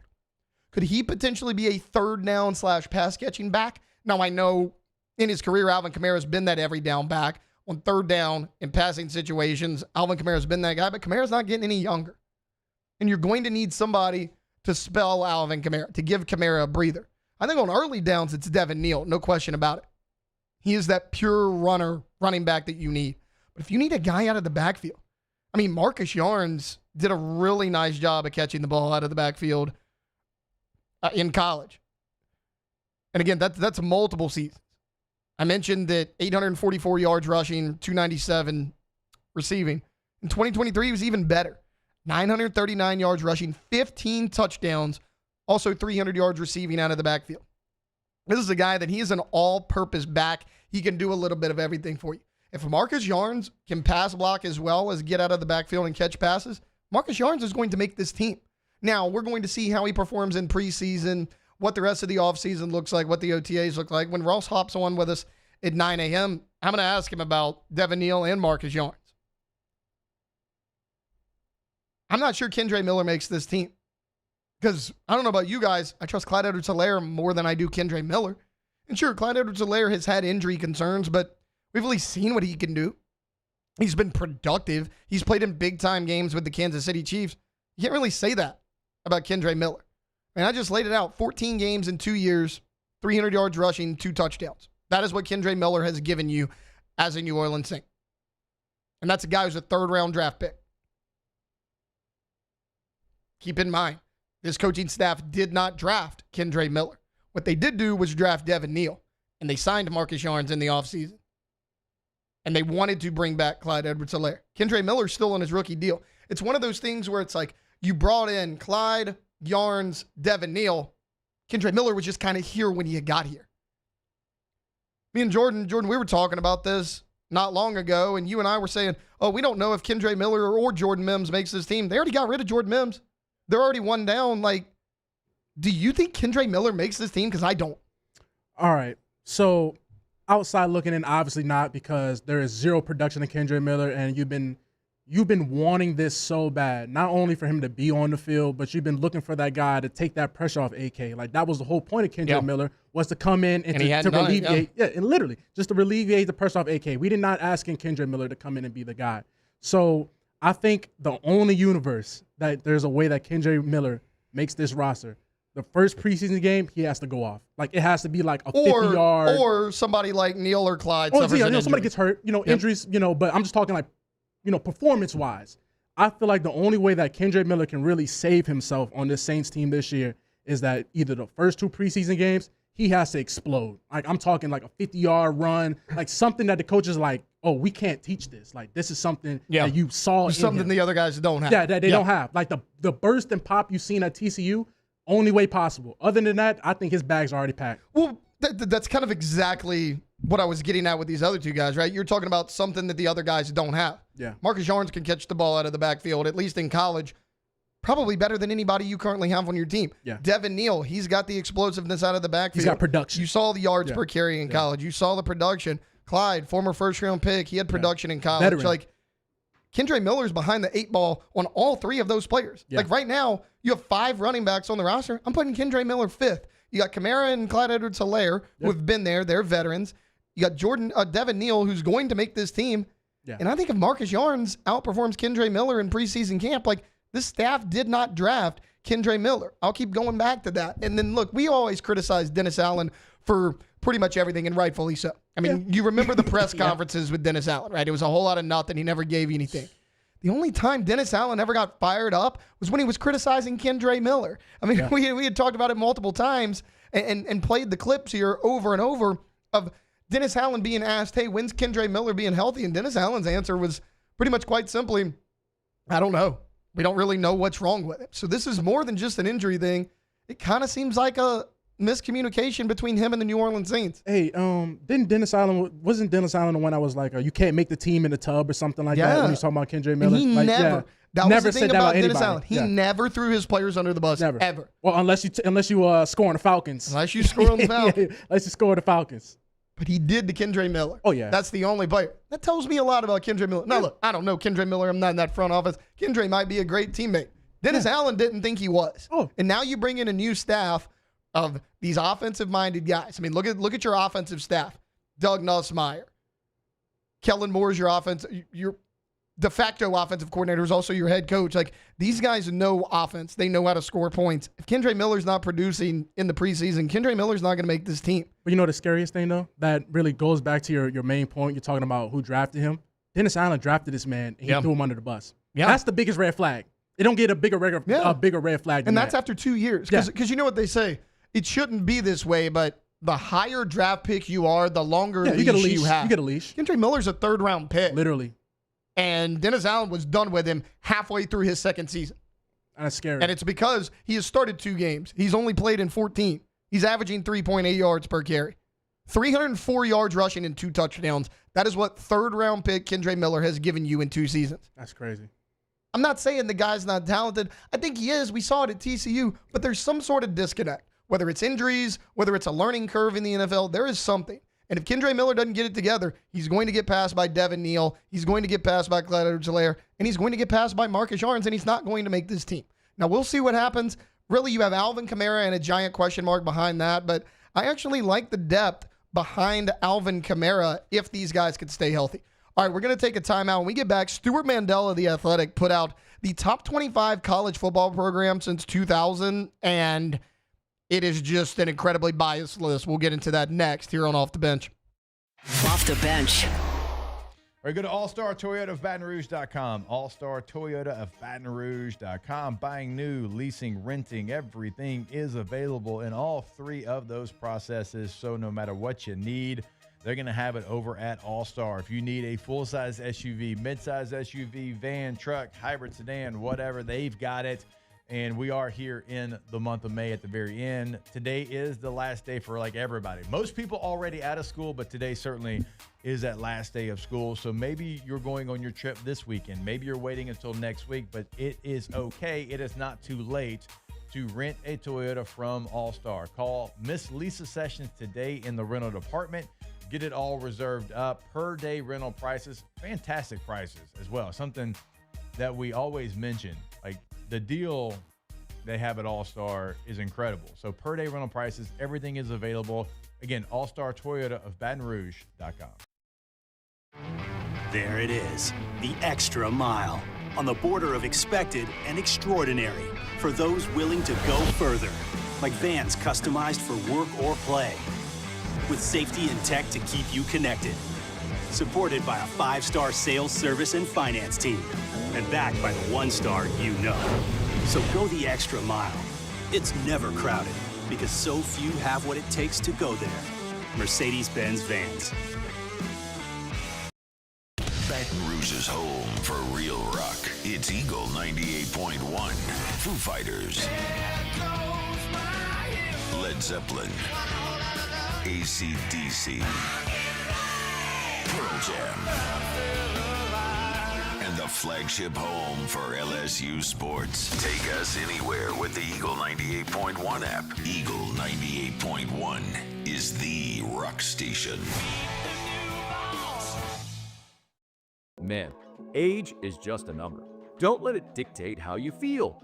Goodwood Bend Sexual Wellness has anti-aging services that can help you look and feel your best. Visit yourgoodwood.com and discover a renewed sense of vitality.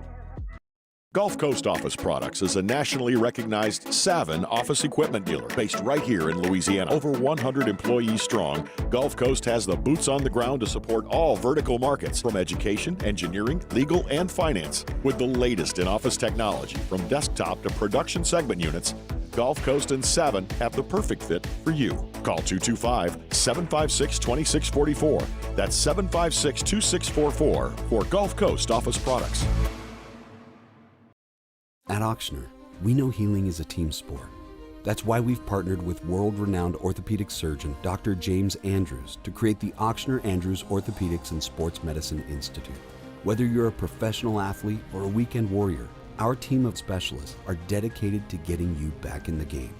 So whatever your reasons are for you, Ochsner Andrews Institute, long live you. Family owned and community driven. Service Chevrolet Cadillac, a legacy you can trust since 1972.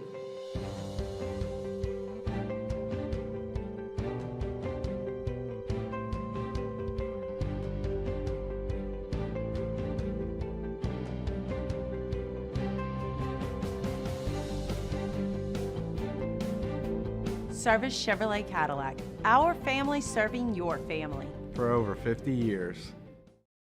At Luba Workers' Comp, our journey began over 30 years ago with a simple belief.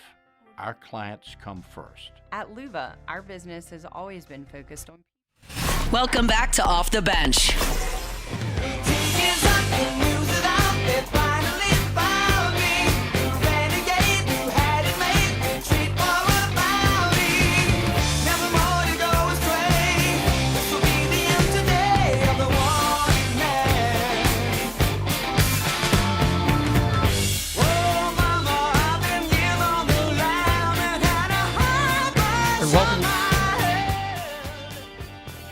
Welcome back in. Hour number 2, Wednesday edition of Off the Bench. Taylor Sharp here with you, in for Jacob Hester, Alondra Villarreal, Jordan Kitchens along for the ride as well. Stuart Mandel of The Athletic put out a list on Twitter of his top 25 college football programs since the year 2000. And when I look at this list, the first 2 words I thought of were recency bias. I can't get behind this list. Now, you look at it, it's top 25. So 16 through 25 doesn't really matter. I don't care about that as much. The top 10, if you want to go top 10. By the way, first off, Notre Dame at 13 over Miami and Auburn. Now, you can argue that a bunch of different ways. Miami and Auburn have the titles. Notre Dame, as I like to point out, hadn't really won anything since the 80s, but they have been a more consistent program in terms of getting to big bowl games and getting to playoffs. Miami and Auburn haven't really done that in a number of years. And so, whatever, you're splitting hairs there. If you want to look at reaching the pinnacle with titles, you go Miami, Auburn. If you want to go consistency, you go Notre Dame. I'm good with that. Florida State 12, Michigan 11. Whatever. I think Texas, USC, and Florida should all be ahead of Oregon. But again, Oregon has been more consistent. And this is why I go with recency bias. They've been better of late. But this list is not the best college football programs of the last 10 years. It's the best since 2000. USC has title since 2000. Texas has a title. Now, Texas hasn't done anything since then. Now, they've made back-to-back playoff appearances, haven't won a championship. I mean, since Vince Young walked off the field in the Rose Bowl against USC, Texas has 0 titles. They got the same number that I do. Florida won 2 in 3 years with Urban Meyer. We remember that, 06 and 08. Oregon hasn't done those things, but again, they haven't had the fall off that a Texas, that a USC, that a Florida have. So I think you're splitting hairs there. Clemson at 6, I'm fine with. They have multiple titles, but that's really only been the last 10 years or so is really when Clemson started getting good. Here's LSU at 5. I'm okay with LSU at 5 for the most part. I mean, I think that's okay. The past couple years, LSU's been a little disappointing. I mean, LSU's own fan base will tell you that. You do have Georgia over LSU, which I can't get behind. Again, I'm going to go back to recency bias. Recently, the last 10 or so years, Georgia's been dominant. Hell, they've probably been the premier program in college football. This list is since 2000. LSU has 3 titles and it played for a 4th. Georgia only has 2. And even when LSU's had down years, it hasn't been super down. Not like a Texas, a Florida, or USC. At number 3, though, that's where this list gets really, really dicey. Here's the Oklahoma Sooners at number 3. Oklahoma won a title in the year 2000, and that's it. Now, they played for one in 2008 against Florida. And if you want to go back to the argument of, well, consistency, they've made multiple BCS bowls. They've played for a national championship. They've made the college football playoff a number of times. So Oklahoma has gotten there. They've done what they've needed to do in the regular season. They just haven't been able to get over the hump. If you want to have Oklahoma in the top 5, that's fine. I think the argument could be made for Oklahoma to be in the top 5 because they've been a consistent program since 2000. Problem is, I can't put them over Georgia and LSU, both of which have multiple titles. Oklahoma has none. Oklahoma has the Heismans. That's fine. If Baker Mayfield, Kyler Murray, Jalen Hurts finished second. Caleb Williams was there, ultimately won the Heisman at USC, but he was there as well. But you're not ranking these programs based on quarterback play. Sam Bradford won the Heisman. Landry Jones was there. He was a good quarterback. But are you just ranking this on, oh, well, these teams had a bunch of quarterbacks that were drafted really high and they won Heisman trophies? I think you have to dive a little bit more into that. And I'm about to do something that I never thought I would do, and that is defend the University of Alabama. Because on Stuart Mandel's list, the number 1 college football program since the year 2000 is the Ohio State Buckeyes. How in the hell are the Alabama Crimson Tide not the number 1 team on this list? Get it. Ohio State's consistent, a lot like Oklahoma, but they have the titles to back it up as well. Ohio State, 3 titles since 2000. 2002, 2014, 2024. Alabama, 6 of them. 09, 2011, 2012, 2015, 2017, 2020.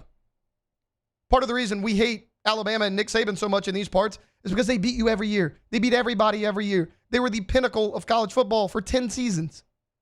And I get it. Up until Saban got there in 2007, they weren't great.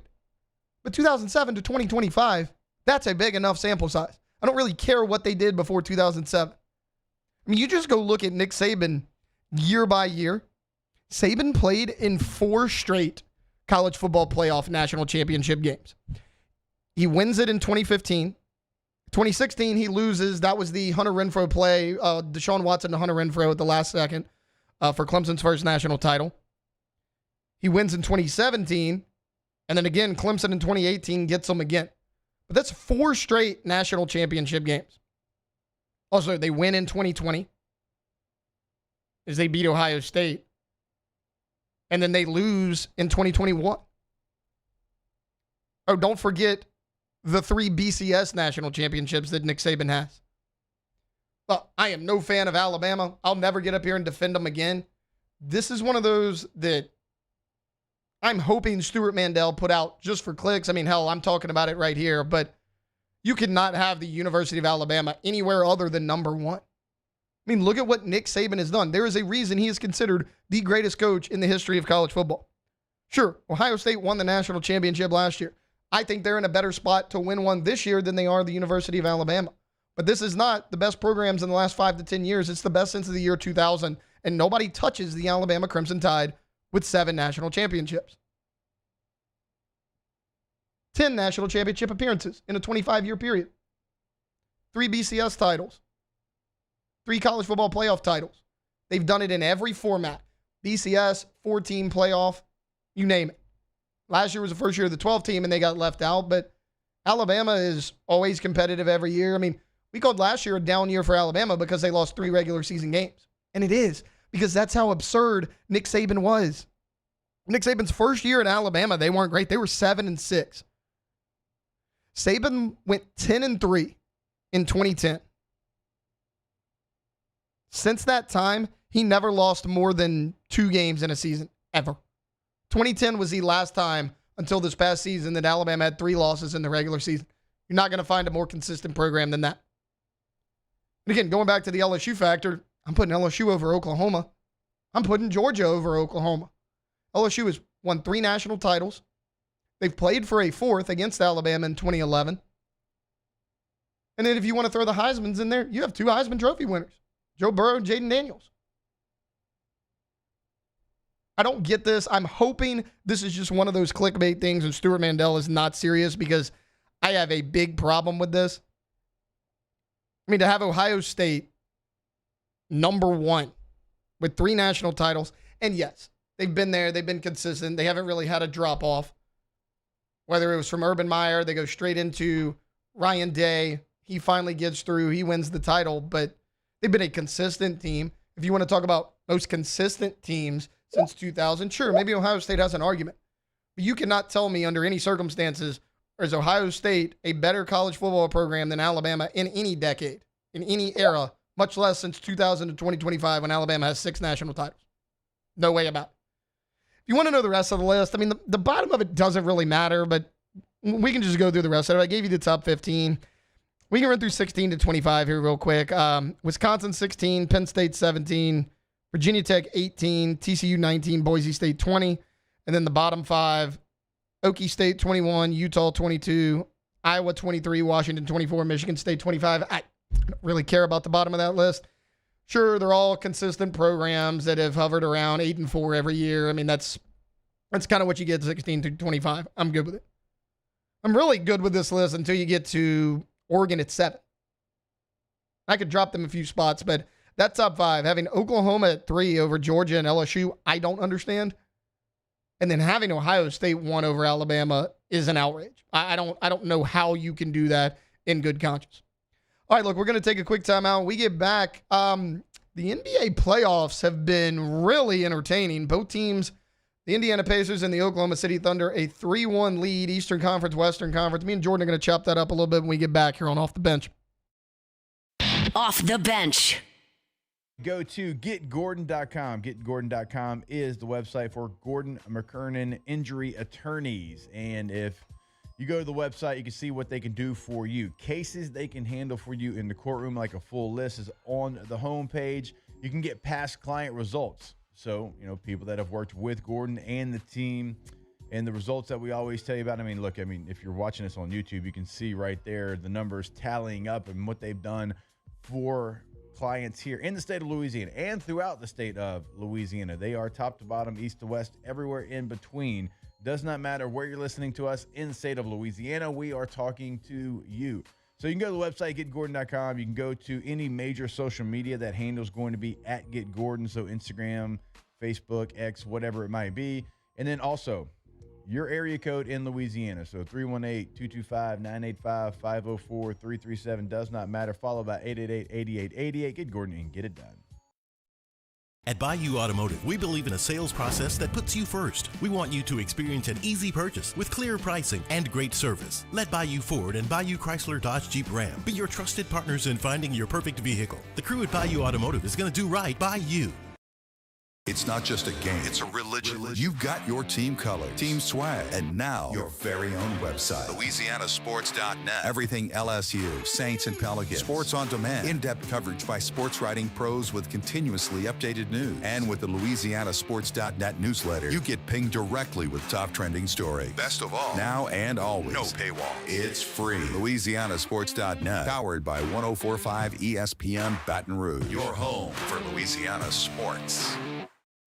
ED, low T, or simply seeking to optimize your health and performance? Goodwood Men's Sexual Wellness offers a range of discreet services to address your specific needs. We empower men to reclaim their health and confidence. Visit yourgoodwood.com. At Sunshine, we know what you see when you look at your land. Where others may see dirt, you see the foundation you've built your life on. It's hallowed ground. It's past, present, and future. We're proud to provide quality John Deere equipment to help you maintain the land you love. Check out our current promotions and learn more about what it means to be powered by sunshine at sunequip.com. Gulf Coast Office Products is a nationally recognized Savin office equipment dealer based right here in Louisiana. Over 100 employees strong, Gulf Coast has the boots on the ground to support all vertical markets, from education, engineering, legal, and finance. With the latest in office technology, from desktop to production segment units, Gulf Coast and Savin have the perfect fit for you. Call 225-756-2644. That's 756-2644 for Gulf Coast Office Products. At Auctioner, we know healing is a team sport. That's why we've partnered with world-renowned orthopedic surgeon Dr. James Andrews to create the Auctioner Andrews Orthopedics and Sports Medicine Institute. Whether you're a professional athlete or a weekend warrior, our team of specialists are dedicated to getting you back in the game. So whatever your reasons are for reaching your personal best, we've only got one. You. Auctioneer Andrews Institute. Long live you.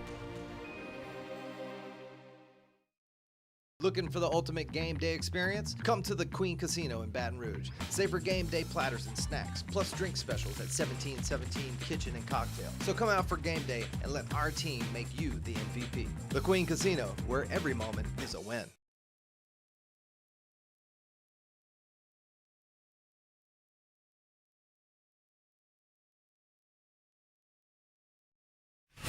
Welcome back to Off the Bench.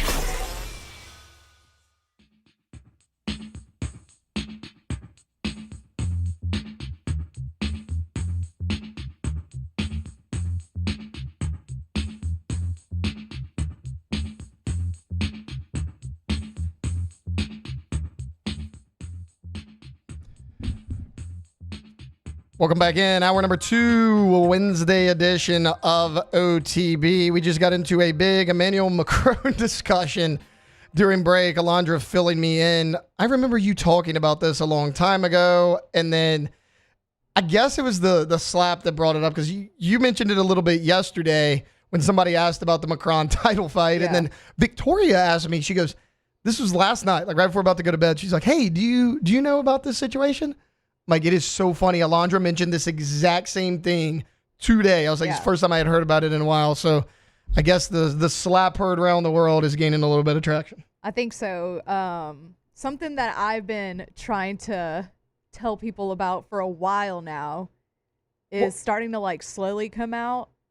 And I just hope everybody goes down the same rabbit hole I did, because it's a great one. Well, I couldn't remember. Like, I remembered a long time ago that you had like... I was trying to tell you about it. Yeah. So, okay, sometimes I come in here and I probably look like Charlie on Always Sunny when he's like... Got all the strings together. Yeah. Like, I feel like sometimes I come in here and I just tell y'all crazy stuff that...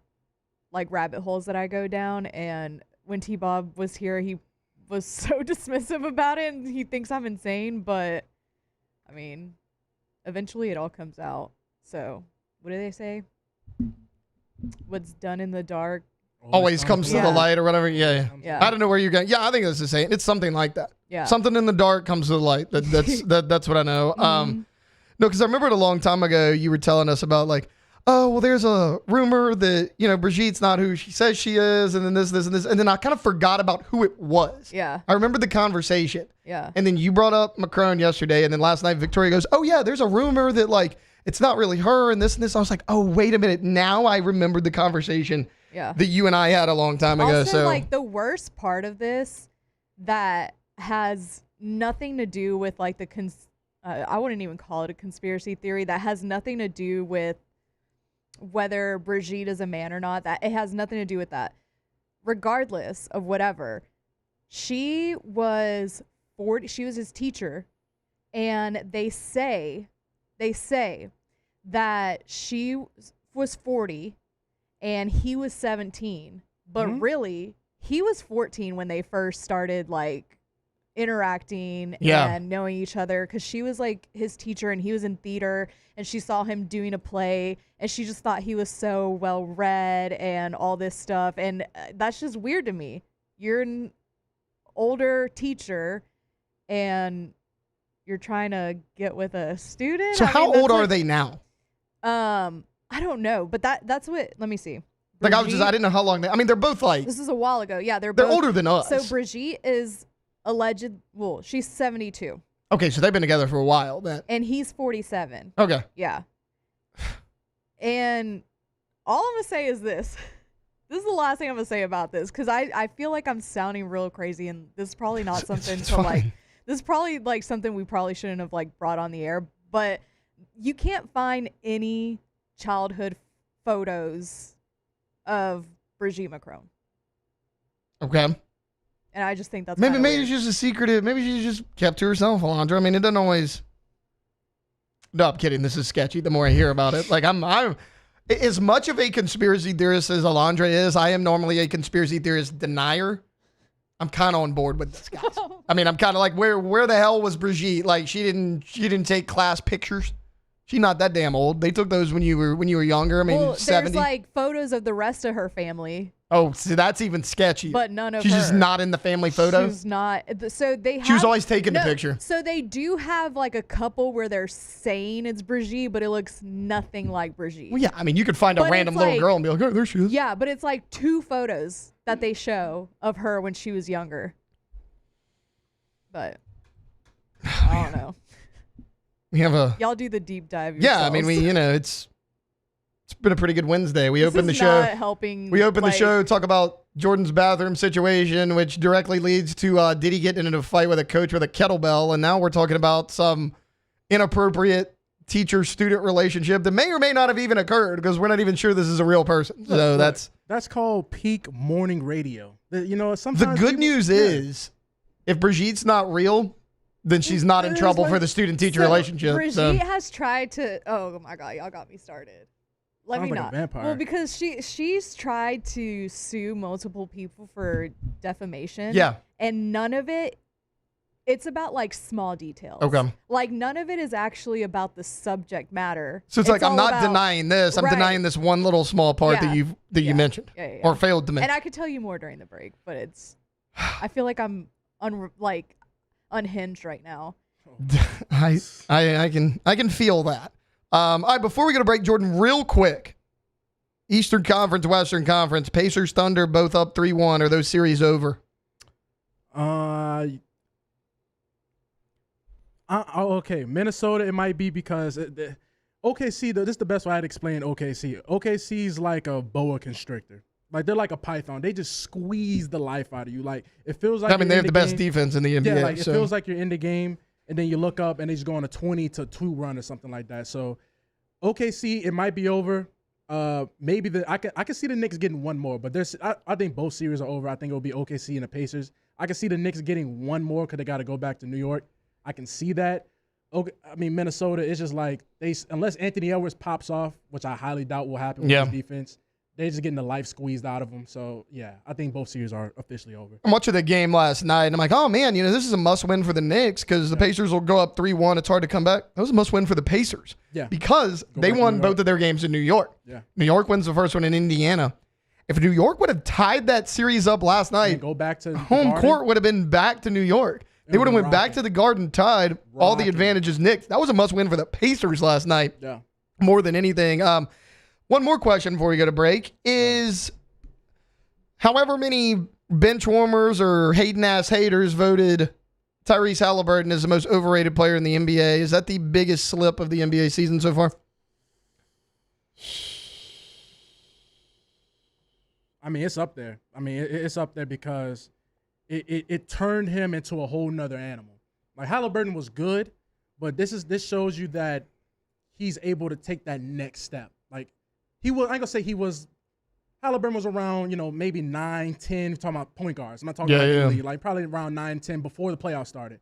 Now he's in the discussion where it's like, is Halliburton? Is he the top best 3 point guard in the or league? the best guard in the NBA? Yeah. So that it kind of was like the juice that gave him a little bit of juice. He needed that. Everybody needs a little bit of hate. Everybody needs a little bit of hate. Man, look, I've been on this Halliburton thing for a while just because like people act like, oh, the Pacers came out of nowhere. This team was in the conference finals last year. Yeah. Like, sure, they got manhandled by the Celtics. Celtics kind of did that to everybody. Like, this team was in the conference finals a year ago. This is not the first time we've seen this from Tyrese Halliburton. Now, to Jordan's point, like, he's at another level now. Like, maybe to this level, this is the first time we've seen it. But, I wanted to bring up these numbers to tell you just how overrated Tyrese Halliburton is. In NBA history, the players that have posted a 30, 10, 15 triple-double in the postseason, Oscar Robertson, Nikola Jokic, Tyrese Halliburton. The player to do that without a single turnover, only Tyrese Halliburton. Yeah, right. He had 32 points, 12 rebounds, 15 assists, and no turnovers, and played over 40 minutes. Yeah. Or 38 minutes is what he played. It was special. Like it felt like you were watching somebody in that flow state. It's one of the most perfect playoff performances I've ever seen, and it's hard to say that. 0 turnovers, 15 assists, 0 turnovers. You can't explain that. You can't. Not one mistake. You didn't mess up one time. Yeah, and then you can mention. It's hard to say like quiet second half with 32 points, but it was. He had 28 and 9 at halftime. Yeah. Tyrese Halliburton damn near had a triple-double at halftime of a must-win Game 4. I mean, that's how big he was. And There's a stat on the broadcast. I will correct it if I find out it was wrong, but I believe whoever was calling the game said there are 30 plus point, 15 assist games in the playoff, have only been done by 3 players in NBA history. Tyrese Halliburton has 5 of them already, and he's 24 years old. It's crazy. It's just you look. He's the first player in Pacers history with multiple playoff triple doubles. Look, I'll be honest. What's holding him back? I'm not gonna say like this is his fault. It's just because he plays for the Pacers. That's it. Like if he played for any other, if he was with the LA Lakers or the New York Knicks, the conversation with his name would be, oh man, they went to the conference finals. Like you said, they went to the conference finals last year. But just because of the Pacers, nobody's like, oh, they can't do it again. It's the Pacers. Who cares? And then so many people are like, oh, this team came out of nowhere. No, they didn't. They really didn't. Like they should have been. They should have been one of your favorites coming into the playoffs. Yeah, it was more than just Halliburton. Like Pascal Siakam's a monster. Miles Turner's really good down low. I would say Nimrod. Neesmith went God mode against. We were talking about TJ McConnell during break. He's one of the best backup point guards in the league. Easily. Like this team's deep. Benedict Mathurin had 20 points off the bench last night. Think about this though. You have Halliburton who's running at his pace. The Pacers play with so you have Halliburton that's controlling the pace like this, super fast. They up and down. He comes out the game. Here comes TJ McConnell. I know. Like he's a lot smaller. Halliburton's 6'6", but they play the same way. Same thing. They do the exact same thing. Just energy. It's hard, man. Look, I'm gonna tell you before we wrap up. It's super hard. The problem with the Knicks is I think they would have matched up way better if the Celtics made it this far. The Pacers are so deep and they go so fast. The Knicks are running. The Knicks are not deep. They play 5 guys. That's what they do. Dude, when you got guys just subbing in and out, just fresh, it's like, what can you do? I mean, the Pacers have a 9-man rotation. The Knicks have a 6. Sometimes 10. Sometimes 10. Yeah. That's crazy. All right, look, we're going to take a timeout. Just wanted to get a little playoff talk in there. There was a hell of a basketball game last night between the Pacers and the Knicks. We're going to take a timeout here. We come back. Bryce Kuhn of 24/7 Sports is going to hop on, talk a little LSU Cruton. That's coming up here on Off the Bench. Off the Bench. All right, go to PelicanRoof.com. PelicanRoof.com is the website, and check it out. Offices in Baton Rouge and Lafayette, and there on the website you will see what they can do for you. Also, financing's right there on the website. Remember this, right? 0 interest for up to 21 months for qualified applicants. You can find that again on the website. A couple things they're doing here in May that we definitely want to tell you about. They are growing their Baton Rouge team and are looking to hire 10 new sales reps during the month of May, and they are paying up to $10,000 of a signing bonus, and applicants can apply at pelicanroof.com/careers. But also, don't forget, they're giving away a free roof to a mother in need and collecting nominations during the entire month of May. So you do have some time left, right? You still got about a week left, and they're going to announce a winner on June the 2nd. So go nominate at pelicanroof.com and check out their pinned post on Facebook. Gulf Coast Office Products is a nationally recognized Savin office equipment dealer based right here in Louisiana. Over 100 employees strong, Gulf Coast has the boots on the ground to support all vertical markets from education, engineering, legal, and finance. With the latest in office technology from desktop to production segment units, Gulf Coast and Savin have the perfect fit for you. Call 225-756-2644. That's 756-2644 for Gulf Coast Office Products. At Bayou Automotive, we believe in a sales process that puts you first. We want you to experience an easy purchase with clear pricing and great service. Let Bayou Ford and Bayou Chrysler Dodge Jeep Ram be your trusted partners in finding your perfect vehicle. The crew at Bayou Automotive is going to do right by you. Looking for the ultimate game day experience? Come to the Queen Casino in Baton Rouge. Wall-to-wall TVs mean you'll see every touchdown in HD. Place your bets and feel the thrill of every play with our DraftKings Sportsbook. The Queen Casino, where every moment is a win. Family owned and community driven. Service Chevrolet Cadillac, a legacy you can trust since 1972.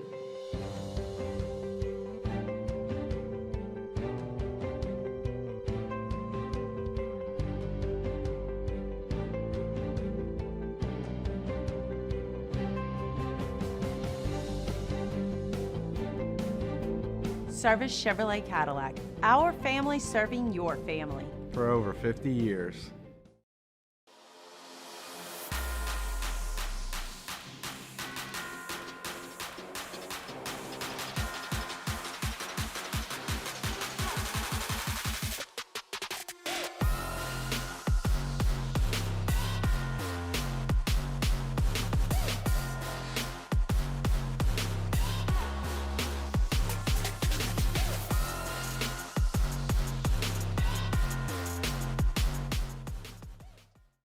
Man, age is just a number. Don't let it dictate how you feel. Goodwood Men's Sexual Wellness has anti-aging services that can help you look and feel your best. Visit yourgoodwood.com and discover a renewed sense of vitality. At Luba Workers' Comp, our journey began over 30 years ago with a simple belief. Our clients come first. At Luba, our business has always been focused on people, not policies. Through every success and challenge, we've continued to grow because we've stayed true to our values, committed to providing you with genuine dependability. Because your well-being is more than a priority. It's our purpose.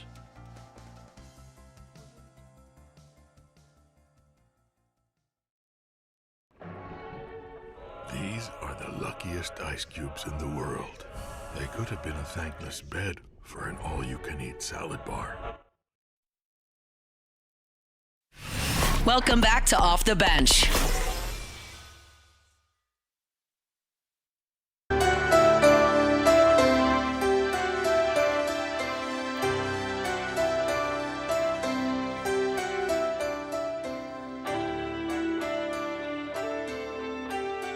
Welcome back in. Welcome back in. Final segment, hour number 2 here on a Wednesday edition of Off the Bench. Let's go out to the phone lines right now. Bryce Kuhn covers LSU for 247 Sports. Bryce, how are you this morning? Doing well, man. I appreciate you having me on. Yeah, absolutely. Thanks for the time. We'll talk a little recruiting here. Last week, kind of the big news at the beginning of last week was Bo Bentley narrowing his choices down to LSU and Oklahoma. It appears to be a two-headed battle for his services, and you had a nice write-up on him. Just kind of give me your thoughts on Bo Bentley as a prospect. Like, if the Tigers do land him, what would they be getting? Yeah, no, I think, you can go as far to really kind of look at what our national scouting team has done, and, just even watching the film, you can kind of see it. And I think LSU fans will get a better glimpse of it now that he's in the SEC, but that college comp right now is John Mateer. And I think when you have a guy that you kind of look at some of the stats that Mateer has put up at the college level so far. I mean, a great year last year out west, and we'll see what he can do in Norman. But, man, just a guy that can, I wouldn't say a true dual threat, but really a player that can just hit you in a multitude of ways. And so, there's a lot of, I would say, I guess, qualms some people have, some gripes to have about Garrett Nussmeier's game if you want to, about the maybe unwillingness or inability to run the football.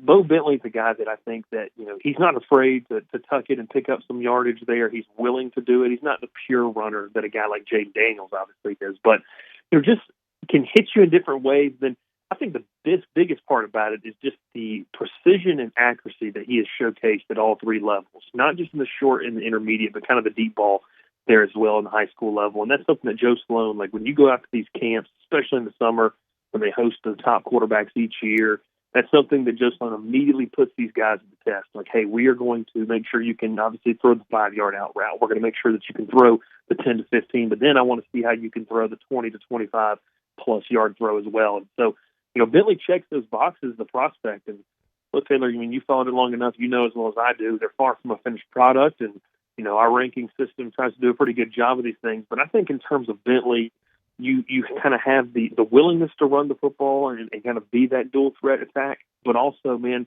he can throw the ball. He's got some really good accuracy and some really good touch, especially in that intermediate to long passing game.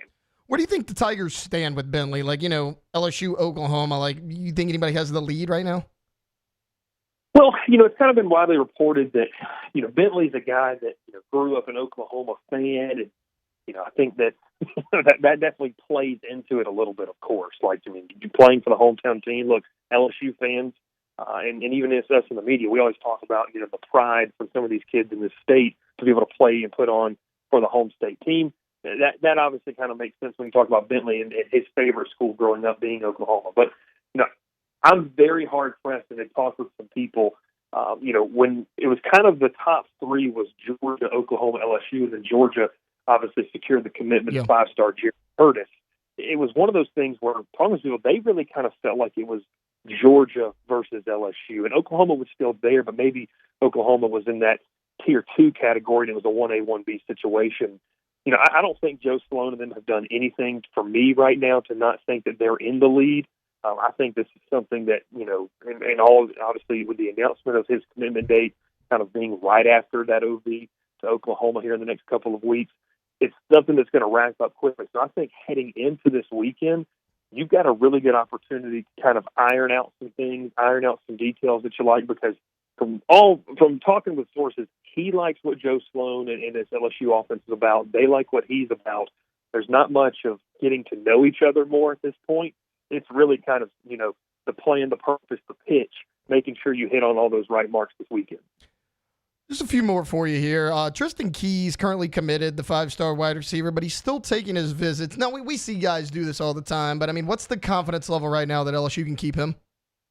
Yeah, I went out to Hattiesburg about a week and a half ago and sat down with his new head coach, sat down with his offensive coordinator who's coached him since he was in the 8th grade, and even sat down with Tristan for a little bit. And I think the feeling that I got away from it is, look, I mean, this kid is a top-rated receiver in the country, and he's going to enjoy the process. And look, Taylor, I don't know about you, but you and I probably weren't as beneficial to be able to enjoy things like that. So go enjoy it. Take the visit. Yeah. Enjoy whining and dining that OV season is. And I think the big thing for this recruitment is, every single person I talked to up and around that school, from whether it was coaches, even a couple of teachers as well, was that LSU has just made their presence known so well. And they've just consistently been around the school. They've been around Tristan and his family, and they've been around the coaching staff, too, just to get to know him more. And, in this day and age, when you talk about a number one receiver, I think the immediate reaction is when you see he sets up a visit to another school is like, okay, the money being thrown around. And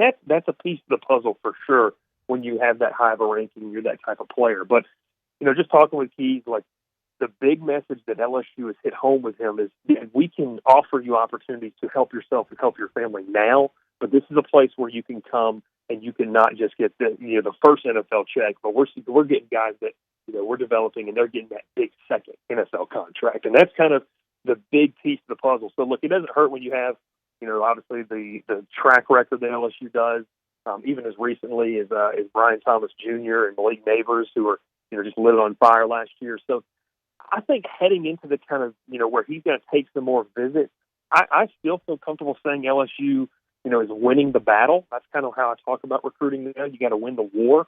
They've won the initial battle. I still think that they're leading. And, the relationship with Cortez Hankton, just from even talking with Keys, like, it's much more than just football. And so I think it's just, it would be really surprising, which I know LSU fans have unfortunately seen a lot of surprising stuff not go their way at times in the recruiting world, but it would just be really surprising with the work that they've done with not just him, but his family and everyone around him, for him to kind of slip through the cracks. And I truly, Taylor, I think LSU would have to misstep somewhere, and I just don't see that happening. Most of Tiger fans really appreciate that. Bryce, we are up against a hard break, but real quick, before I get you out of here, where can people see more of your stuff? Of course, man. No, go 24/7. Come join us. It's a great time. We've obviously got OV season kicking off this weekend. As we were talking, I'm working on a big piece, kind of previewing a couple of the targets that are coming in this weekend. College baseball, obviously, we've got the regional this weekend. But yeah, man, it's a fun time. Come join the crowd for what's going to be a really eventful month of June on the recruiting space. But Taylor, I appreciate the time, man. Yeah, absolutely, Bryce. Thanks for hopping on with us. That right there was Bryce Kuhn, covers LSU for 24/7 Sports over there at Go247. That's going to wrap up hour number 2 here on a Wednesday of OTB. We've had a jam-packed show so far, and it's going to continue in hour 3, top of the hour, 9 a.m. Ross Jackson, Locked on Saints, LouisianaSports.net. He's going to hop on, give us a little update from OTAs. We're going to talk some SEC spring meetings as that's currently going on, which is actually where Jacob Hester is. Then Doug Thompson's going to hop on, talk some LSU baseball, and then we will close this thing out with Ask the Bench. So stay tuned. We got a jam-packed hour number 3. Got a lot more coming up for you here on a Wednesday edition of Off the Bench. Off the Bench.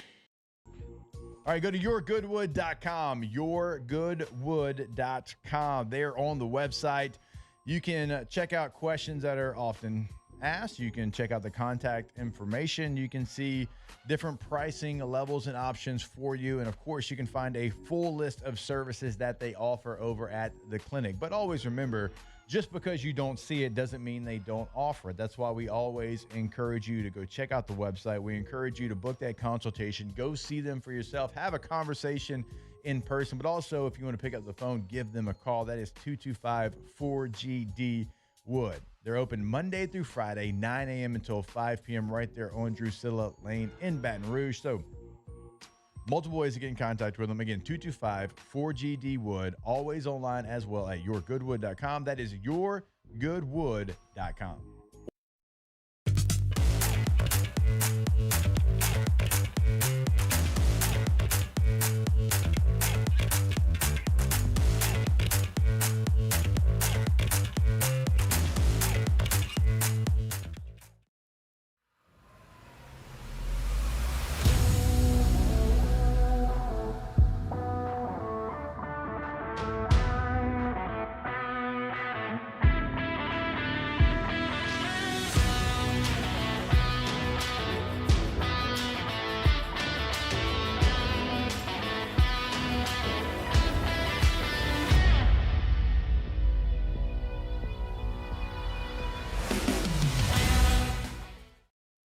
ED, low T, or simply seeking to optimize your health and performance? Goodwood Men's Sexual Wellness offers a range of discreet services to address your specific needs. We empower men to reclaim their health and confidence. Visit yourgoodwood.com.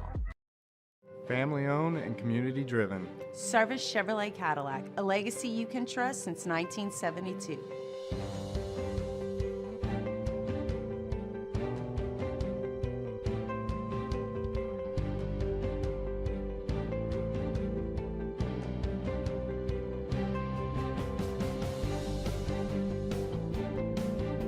Service Chevrolet Cadillac, our family serving your family. For over 50 years.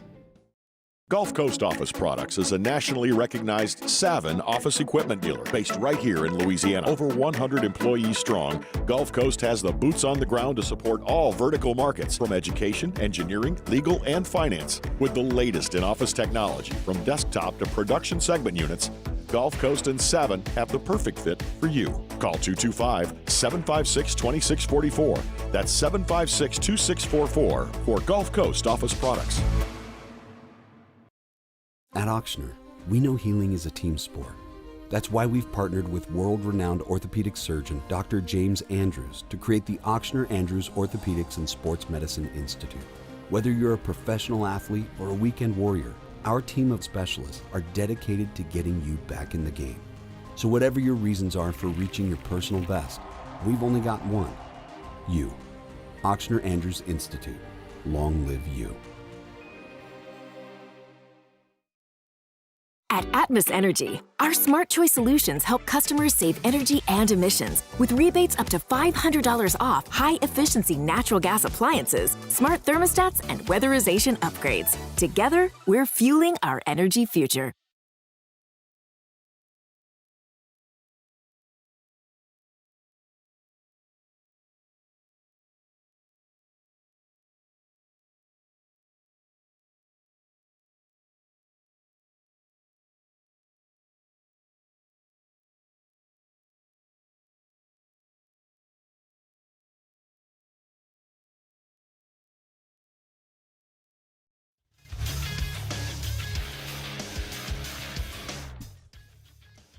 Good morning, Baton Rouge. Hour number 3 of OTB. It's 9 in the morning.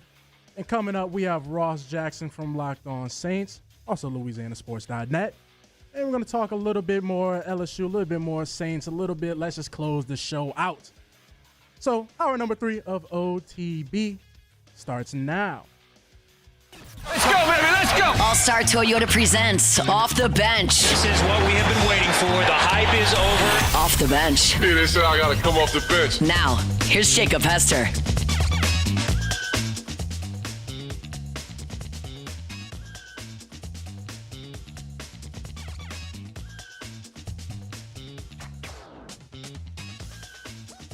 Welcome in hour number 3 here on a Wednesday edition of Off the Bench. Taylor Sharp here with you, sitting in for Jacob Hester. He is out at SEC spring meetings, which we're going to get into in a little bit. Greg Sankey took to the mic actually yesterday to open things up at SEC spring meetings. And our guy had a lot to say the least. You know, the big topic of conversation out there has been the changing of the college football playoff format, and they're just going to go with a straight seeding model instead of like conference champs, automatic qualifiers, like that sort of thing. So there's been a lot of discussion on that. We'll play some audio from Greg Sankey. He had quite a few things to say. Now, the thing about Greg is he started out so strong. Like, he started talking about how people are complaining that the SEC and the Big Ten want to ruin college football because they're going to benefit from it, and it's what's best for the SEC, not necessarily what's best for all of college football. And then he points out that it hasn't benefited the SEC. And I kind of agree with him on that because you go look at the BCS. I mean, what was it? It was 7 straight national titles in the BCS era, going from Florida in, 06, LSU in 07, back to Florida, all the way through, really until Florida State beat Auburn in like 2012, 2013, whenever that was. So it's always been the SEC. You saw it in the 4-team playoff. The SEC did really well there as well. And then last year in the 12 team, the first year of the 12 team, the 2 teams playing for the national championship weren't even in the SEC. And then a year before that, it was Michigan and Washington, neither of those teams in the SEC. So I agreed with him on that. It's just a bunch of things after that, which is what he said. We'll play the audio on that in just a few minutes. We were trying to get in touch with Ross Jackson right now of Locked On Saints. We're going to talk to him for a little bit. But before we do that, we were talking about the Saints running. Oh, actually, I think we have Mr. Ross Jackson. We do have Ross Jackson. All right, let's bring in Ross Jackson right now of Locked On Saints. Also writes for us right here at LouisianaSports.net. Ross, how are you this morning?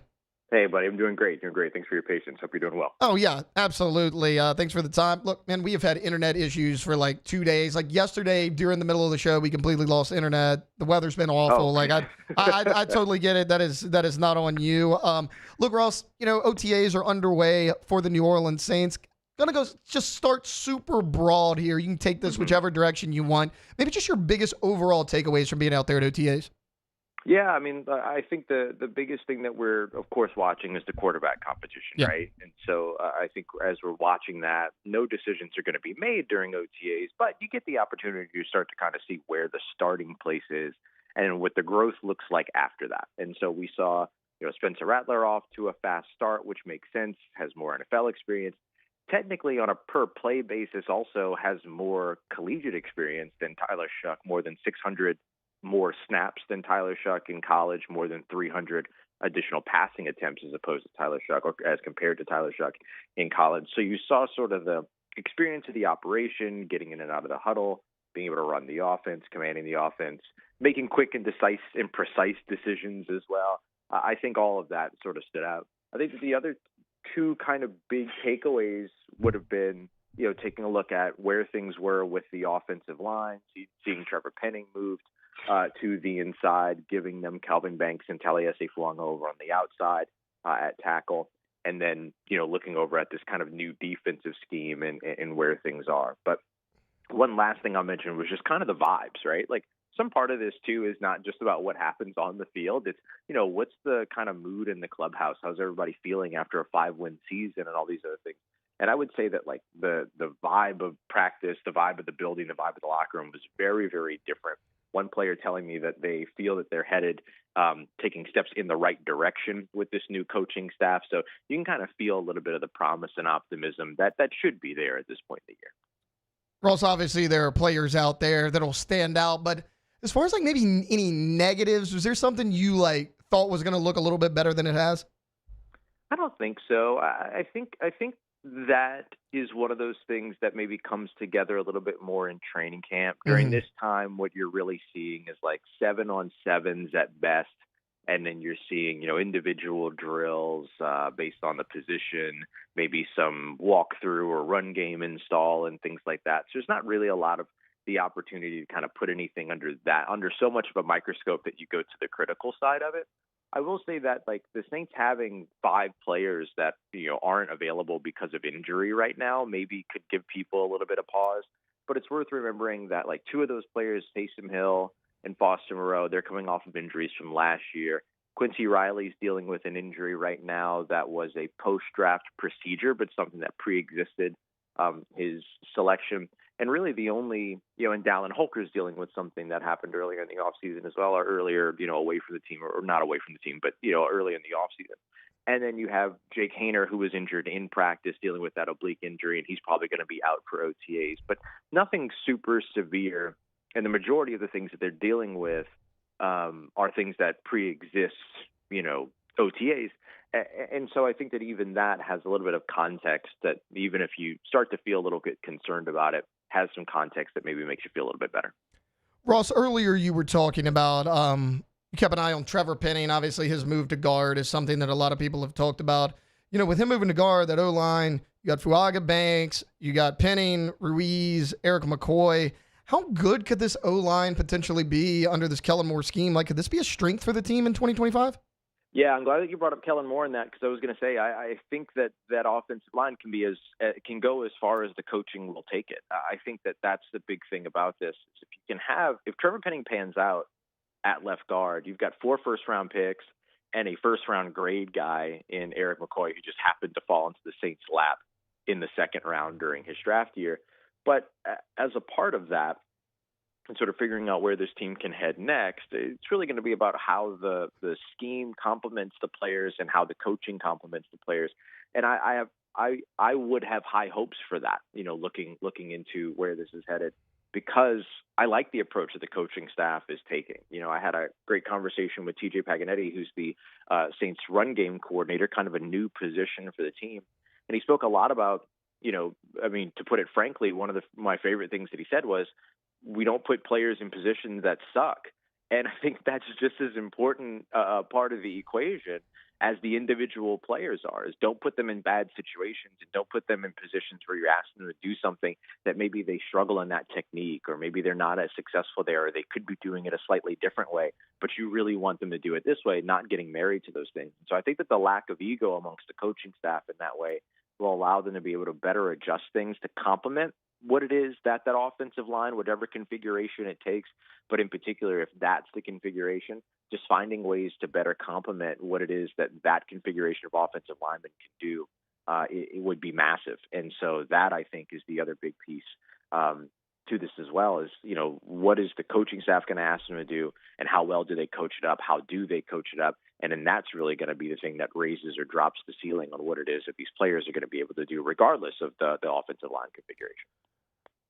Ross Jackson joining us right now. Ross, yesterday on LouisianaSports.net, you put up a little piece on Clyde Edwards-Helaire talking about, his chances of making the team. Kind of broke down the running back depth chart as well behind Alvin Kamara. What are your thoughts on Clyde? Could he be a weapon in this offense? Yeah, I think so. He's one of those guys that has the versatility to kind of be able to do everything. He can run between the tackles, he can get outside the tackles, he can catch passes, and he's a solid pass protector. If nothing else, he's a willing pass protector. It's going to be challenging for him just based on the fact that there are so many running backs in that room right now, and so it's an uphill climb no matter where you're starting in this situation. But I think that those elements of his game, and then in addition to that, the veteran experience that he brings, he's the second most experienced running back going into his 6th season behind Alvin Kamara. I think that those things all kind of complement what it is that he should be able to bring, or not necessarily complement, but kind of elevate what it is that he brings to this team. And so I don't know if he makes it on the active roster. I don't know if he makes it on the practice squad, but I do give him a pretty fair shot at being one of the 53-plus guys to end up making the roster. The big question is going to be how many running backs they keep on the active roster, because right now they don't have a fullback rostered. So do they utilize that position or that piece somewhere else, that spot, or do they intend to utilize that as a point of keeping a 4th running back? It's going to be interesting to see how they utilize that, even if that player is inactive on some games. But I do think that he has a chance if there's 4 running backs kept, or if there's 3 running backs plus additional on the practice squad. He's got a chance to make a swing at one of those spots. Sticking with the running back room, you mentioned the crowded room, right? You have Kamara, Edwards-Helaire. You brought in Devin Neal and Marcus Yarns, the rookies. What does the future of Kendre Miller look like in New Orleans? Yeah, it's an uphill climb for him too, right? That's one of those big things where, he was drafted by a different coaching staff. He's had injury issues that have kind of kept him off of the field, and it's all been kind of different injuries, different things and everything. So he's got an uphill climb, but he also has a blank slate, which I think is helpful. You add Bayless Jones Jr. to that room as well as another veteran guy, ex-Valaday, who was with the team last year. Like, there's a lot of these guys in this room. And so nobody is really walking in to a roster spot in this room except for Alvin Kamara. And then maybe you can make the argument for Devin Neal since he was drafted by this coaching staff. I also think Devin Neal's going to be a good NFL player, so I would give him that roster spot for that reason. But Kendre is going to have an opportunity here to prove that kind of the perception that's been built around him under that previous coaching staff, a team that was dealing with injury all over the place, everything like that, isn't really a perception of him. It was sort of a perception of his circumstance or his situation. He's got a real chance to kind of change the course of that conversation here this offseason. Ross, switching to the defense here a little bit. You were talking about, looking at the scheme under Brandon Staley, but big topic of conversation has been the Saints secondary because, there are some pieces you have to replace there. What's that group kind of looked like? Yeah, I think on the defensive side or defensive secondary with the corners, I think is kind of where the biggest question mark is right now. I think your safeties are going to be set in Tyrann Mathieu and Justin Reed. The question will become, who's that rotational safety that maybe comes in for dime sets and things like that? Does that remain Jordan Howden, or does a guy like Jonas Sanker, who was a part of this year's draft class, end up stepping into that role? So it'll be a little bit of a battle there, I think you'll find. But when it comes to corner, right, you're having to replace Marshawn Lattimore, who was traded away last year. You're having to replace Paul Sinadebo, who signed with the New York Jets this offseason. So you've got Kool-Aid McKinstry as a guy that I think is, a lock in one of your outside spots. And then Alontae Taylor is going to have a role. Maybe that's outside in base packages, and then he moves inside at nickel. We'll kind of see how it is that Brandon Staley decides to use him. But I think keeping him maximized would be keeping him in the slot in some way, where he's allowed to be a disruptor as a pass rusher, as a run defender, in coverage, threatening at the line of scrimmage, playing near the line of scrimmage, all these other things. So I think you want to find a way to do that. So then that opens up sort of that outside corner spot in at least in nickel packages. And so right now, that's Isaac Adams' spot. He's the guy that came back. He had a great 2023 with the team, where the team was having to circumvent injuries at the position, and he played really well there. Went off, spent a year in San Francisco with the 49ers, where Brandon Staley, now New Orleans Saints defensive coordinator, was the assistant head coach. And so those two got some opportunity with one another. So now they bring that back here to New Orleans. But now you've got Quincy Riley, who you've also drafted out of Louisville, who I think is a really talented player and is going to be a starter at some point. I just don't know if it's going to be week one. He's one of the guys that's managing injury right now or managing rehab right now. And so we'll see when he gets back, but that's going to kind of be the battle for that other spot, I believe. And so we'll see where Quincy Riley ends up kind of contributing. And then the other name to watch isn't on the roster yet, but could be on the roster, and that's Asante Samuel Jr. Brandon Staley and Asante Samuel Jr. go back to the Chargers days. Asante was part of Brandon Staley's first ever draft class as a head coach.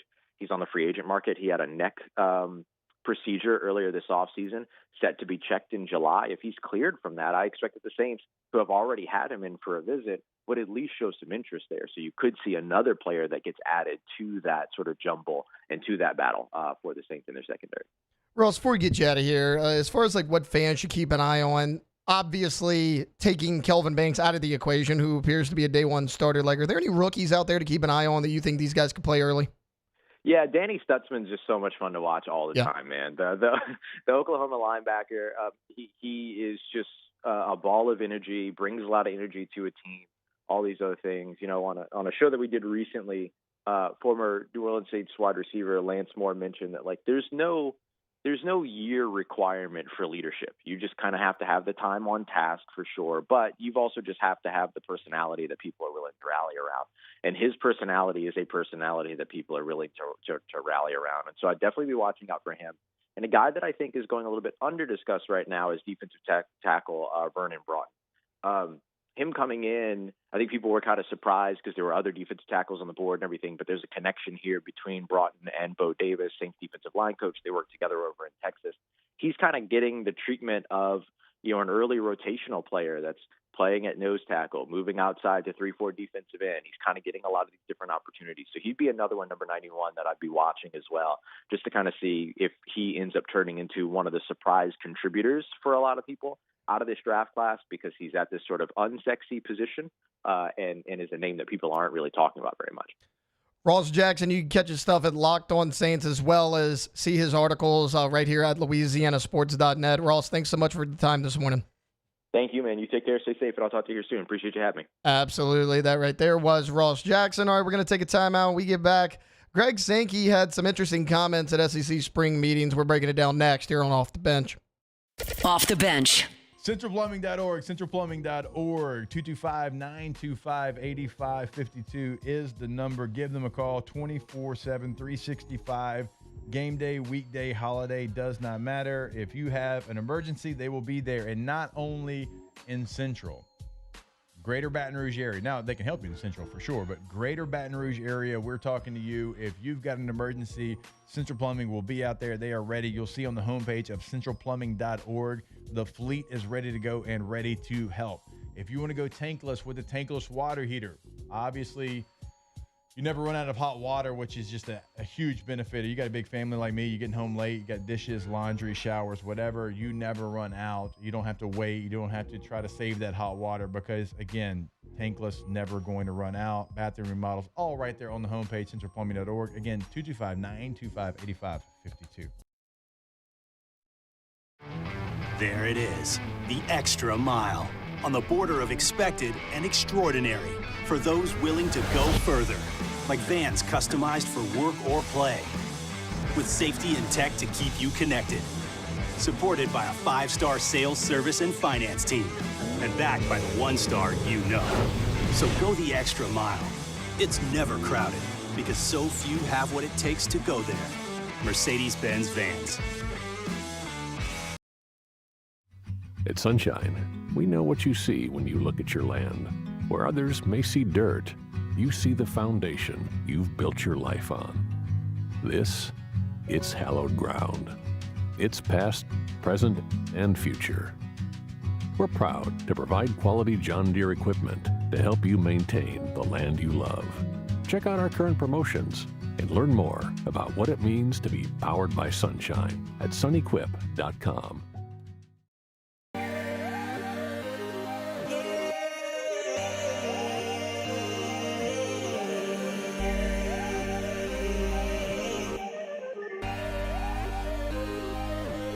You gotta believe in a dream. Believe. You gotta believe in a dream. Believe. You gotta believe. My whole team on wild. Man, age is just a number. Don't let it dictate how you feel. Goodwood Bend Sexual Wellness has anti-aging services that can help you look and feel your best. Visit yourgoodwood.com and discover a renewed sense of vitality. At Luba Workers' Comp, our journey began over 30 years ago with a simple belief. Our clients come first. At Luba, our business has always been focused on people, not policies. Through every success and challenge, we've continued to grow because we've stayed true to our values, committed to providing you with genuine dependability. Because your well-being is more than a priority. It's our purpose.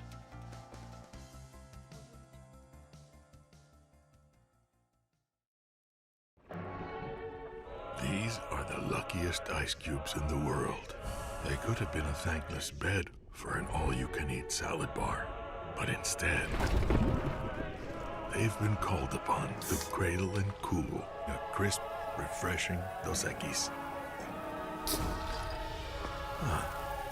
Looks like the lucky just got luckier.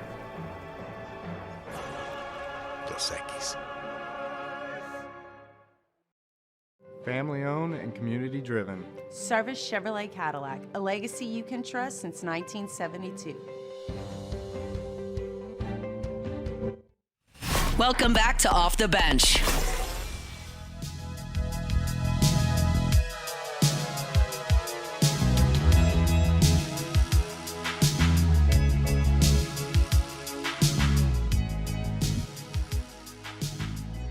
Welcome back in. Hour number 3 here on a Wednesday edition of Off the Bench. Thanks so much to Ross Jackson for hopping on with us. Talking a little Saints OTAs, as there is just a ton of news coming out of New Orleans all the time this week. Okay, SEC spring meetings currently taking place, which is where our normal host, Jake Hester, is currently at. Look, we're gonna try to get some interviews that Jake did sent back to us. We may play them tomorrow. Jake may hop on. I'll be in discussion with him throughout the day. And you'll have to tune in tomorrow to find out just how that looks. So a little bit earlier, I was talking about, Greg Sankey, him saying, look, the 12-team playoff didn't benefit the SEC. I agree. We saw it with the BCS, 7 national championships in a row for the SEC. The 4-team playoff, we saw it there as well. But the last year of the 4-team playoff, it was Michigan and Washington. This past year in the 12-team playoff, it was Notre Dame and Ohio State. None of those are SEC teams. So all this talk about, oh, well, the new scheduling format in the 12-team playoff, like the Big Ten and the SEC are only interested in improving their conferences, not just all of college football. I think Greg Sankey hit that on the nose in terms of, hey, look, it's kind of always been this way with the SEC, and the 12-team playoff didn't necessarily benefit us. Here's where Sankey loses me, though. We're going to play this. This is from Greg Sankey yesterday when he was talking about what it takes to make the college football playoff. I was all on board until this right here. One of the things you learn is you're not going to divorce your regular season schedule from college football playoff selection. In fact, I think there's more of a feeling that regular season scheduling is governed by college football playoff selection. Witness the discontinuation of a series. This isn't critical of Troy, it's critical of the reality that, hey, you can drop a big series and it's not going to hurt you come selection time. You have a team that played 4 games against teams with 6-6 records last year that got in. Another team didn't play. Really anybody at the top of its conference was selected in. And it's clear that not losing becomes in many ways more important than beating the University of Georgia, which 2 of our teams were left out did. Nobody had that kind of quality win. First off, Alondra, could you chill with the typing whenever Greg Sankey? That is all I got from that video. Is somebody is typing vigorously typing, like very aggressively in that clip. That sounds like T-Bob in the mornings. Like when I used to walk in here, T-Bob would be typing. He loves a clacky just keyboard like that. Oh my God, that is all I got out that clip. I just thought it was funny. Like people in the car are probably like, "Who's typing?" Really? No, that was on the actual audio clip that we played. Somebody in there doing their job. Wow, a little bit too aggressive. But I'm gonna kind of reiterate what Greg Sankey said right there because I just think he's off base with this. Greg Sankey said, it's clear that losing becomes in many ways more important than beating the University of Georgia, which 2 of our teams that were left out did. That's true. Look, Alabama, Ole Miss, South Carolina, they were left out. Bama and Ole Miss both took down Georgia. Obviously, he's referring to teams like an Indiana, like an SMU. But you know what would have helped those teams get in? Not losing 3 regular season games to crappy teams. Alabama beat Georgia, sure. A 24-17 loss to Tennessee, who made it to the college football playoff but didn't do much there. Gave up 40 points to Vanderbilt in a 40-35 loss. Vanderbilt wound up not being that great. I remember that. And then they go on the road to Norman and get stomped 24-3 to the Oklahoma Sooners, who had trouble adjusting to the SEC in year 1. I remember they weren't that great either. Sure, Alabama beat Georgia, but you gave up 40 points to Vanderbilt, who lost, 5 games this year? Oklahoma was a middle-of-the-road team. You lost 24-3 to them. Couldn't even score a touchdown in that game. And then let's go to Ole Miss. They beat Georgia, but you know what else they did? They lost 20-17 to an awful Kentucky team. They lost at LSU in overtime, 29-26. Maybe if they take that game, their fortunes are a little bit different. And then a 24-17 loss to Florida, who's also worse than Georgia. Kentucky, LSU, Florida, 3 of Ole Miss losses. None of those teams were in the college football playoff this past year. Maybe don't lose 3 games. Rebels did beat Georgia 28-10, but your season, you should look at the season as a whole, not just beating the University of Georgia. How about South Carolina, who I actually thought was the best of the 3 teams that were ultimately left out? They played really well down the stretch. They beat Clemson. They did a good job at the end of the season. They lose early in the season to LSU at home, 36-33. That was the game that LSU escaped in. South Carolina had LSU on the ropes and just refused to win that game. Every single factor went against the Tigers in that game, and somehow LSU still came away with it. That's a game you should have won. Again, LSU, good team last year, not a college football playoff team. So you could say, okay, well, South Carolina had a good win against LSU. They didn't even play Georgia. And I thought that they were playing the best out of them, Ole Miss, and Alabama at the end of the year. But it's hard to justify putting South Carolina in when they lost head-to-head 27-3 to Ole Miss and 27-25 to Alabama. So bad losses for Bama and Ole Miss, Florida, Kentucky for Ole Miss, Vandy and Oklahoma for Alabama. South Carolina doesn't have a bad loss. Their losses are 3 points to LSU. You lose to Ole Miss, who was in the playoff conversation. You lose to Alabama by 2 points, who was in the playoff conversation. So they definitely had the best resume as far as bad losses, but can you really put in South Carolina when they lost head-to-head to Ole Miss and Alabama? I get what Greg Sankey's trying to say. What Greg Sankey's trying to say is strength of schedule no longer matters. And I agree with that. I don't think strength of schedule does matter anymore with the college football playoff, especially now where they're just going to go straight seeding as far as ranking teams in the top 12. It's just going to go straight 1 through 12. I agree with that. But let's not act like beating Georgia was held against these teams. It was not. Beating Georgia is what put these teams in the conversation. There was a multiple things you could have done. You could have not lost 3 games. If you're Alabama, you could have not given up 40 to Vandy. You could have not gotten your butt kicked 24-3 to a bad Oklahoma team. And if you're Ole Miss, you cannot lose to Florida and Kentucky. You can't do it. And you went on the road and lost the game to LSU in overtime. If you win that game, maybe your fortunes are a little bit different, but how about not losing to bad teams? Maybe not losing to bad teams would have helped Alabama, Ole Miss, and South Carolina get into the college football playoff. Now, were Bama, Ole Miss, and South Carolina better than Indiana and SMU? Maybe. I would even venture to say probably. But putting a team in because you believe they're better is so biased and subjective. I remember when this college football playoff was put together. The common phrase used was settle it on the field. How can you do that if these teams don't get an opportunity? How can you say settle it on the field and you look past the on-field performances? You say, oh, well, Alabama and Ole Miss, they have 2 bad losses. They've lost 3 games. Hey, but they beat the University of Georgia, and Georgia's pretty good. Let's throw out the rest of their season, the rest of their results for all their games. They beat the University of Georgia. They should be in the college football playoff. If that's the case, why are you playing the other 11 games on your schedule? Just go play Georgia. If you beat them, you're in the college football playoff. If you don't, sorry, you're going home. You're watching the college football playoff on the couch. I get what Sankey's trying to say, but to say that, oh, not losing is more important than beating the University of Georgia, he's right to an extent. If Alabama and Ole Miss don't lose to crappy teams, if South Carolina beats one of Ole Miss and Alabama, they get it. These teams did it to themselves. It was nothing about, oh, well, poor us, we play in the SEC. South Carolina didn't have to play Georgia. I mean, they had a pretty easy path. All they had to do was beat one of Ole Miss and Alabama, and they couldn't do it. So, sorry, not sorry, Greg. It is what it is. Don't complain about having a tough schedule in the SEC, because the SEC does have tough schedule. The teams that Ole Miss and Alabama lost to were not tough teams. All right, look, we're going to take a quick timeout. When we get back, Doug Thompson, former LSU pitcher, also does the color on the baseball broadcast with the voice of the Tigers, Chris Blair. Doug's going to hop on with us next for a little LSU regional preview that's coming up next here on Off the Bench. Off the Bench. All right, go to trashrangers.com. Trashrangers.com is the website. And remember, we told you yesterday, going to remind you again, for Memorial Day, there is not going to be a delay in service. All routes will run as normally scheduled on Friday and also on Monday, which is Memorial Day. So enjoy the holiday. They have got the trash covered.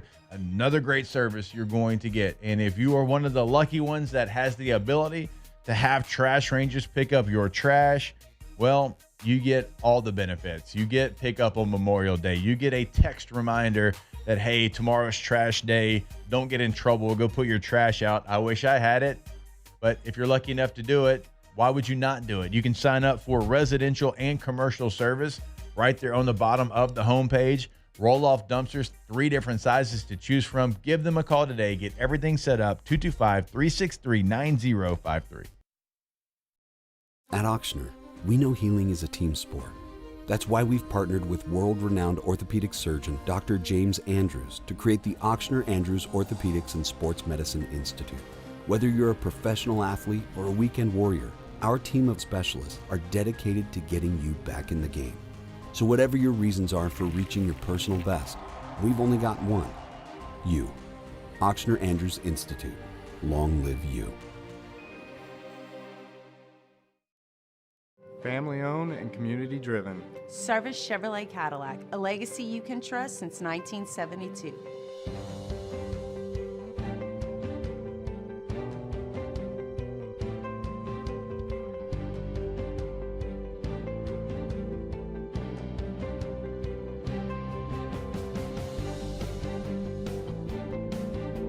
Service Chevrolet Cadillac, our family serving your family. For over 50 years.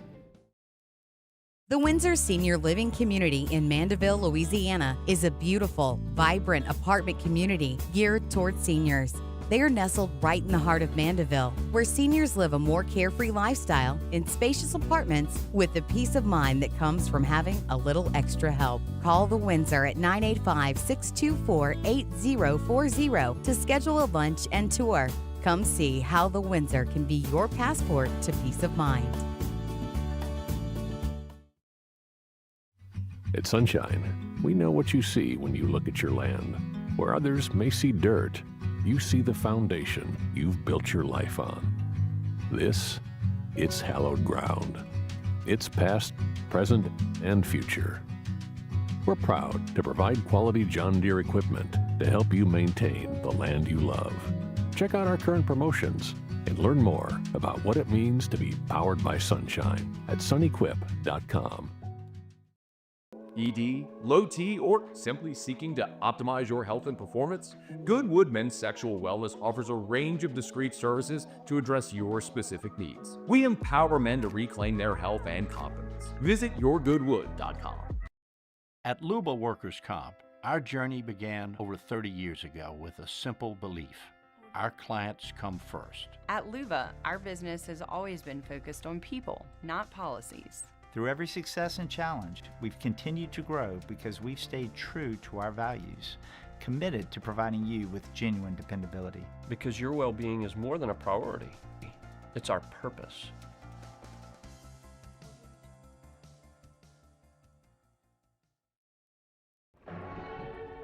These are the luckiest ice cubes in the world. They could have been a thankless bed for an all-you-can-eat salad bar. Welcome back to Off the Bench.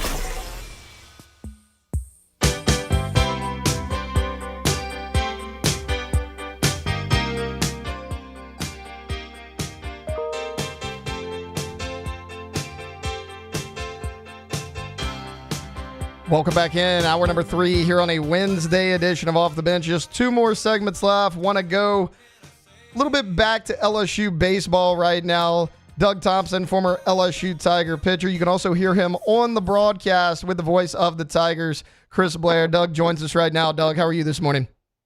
Doing well. How are you guys doing today? We are doing good, Doug. You're on the call this weekend, right?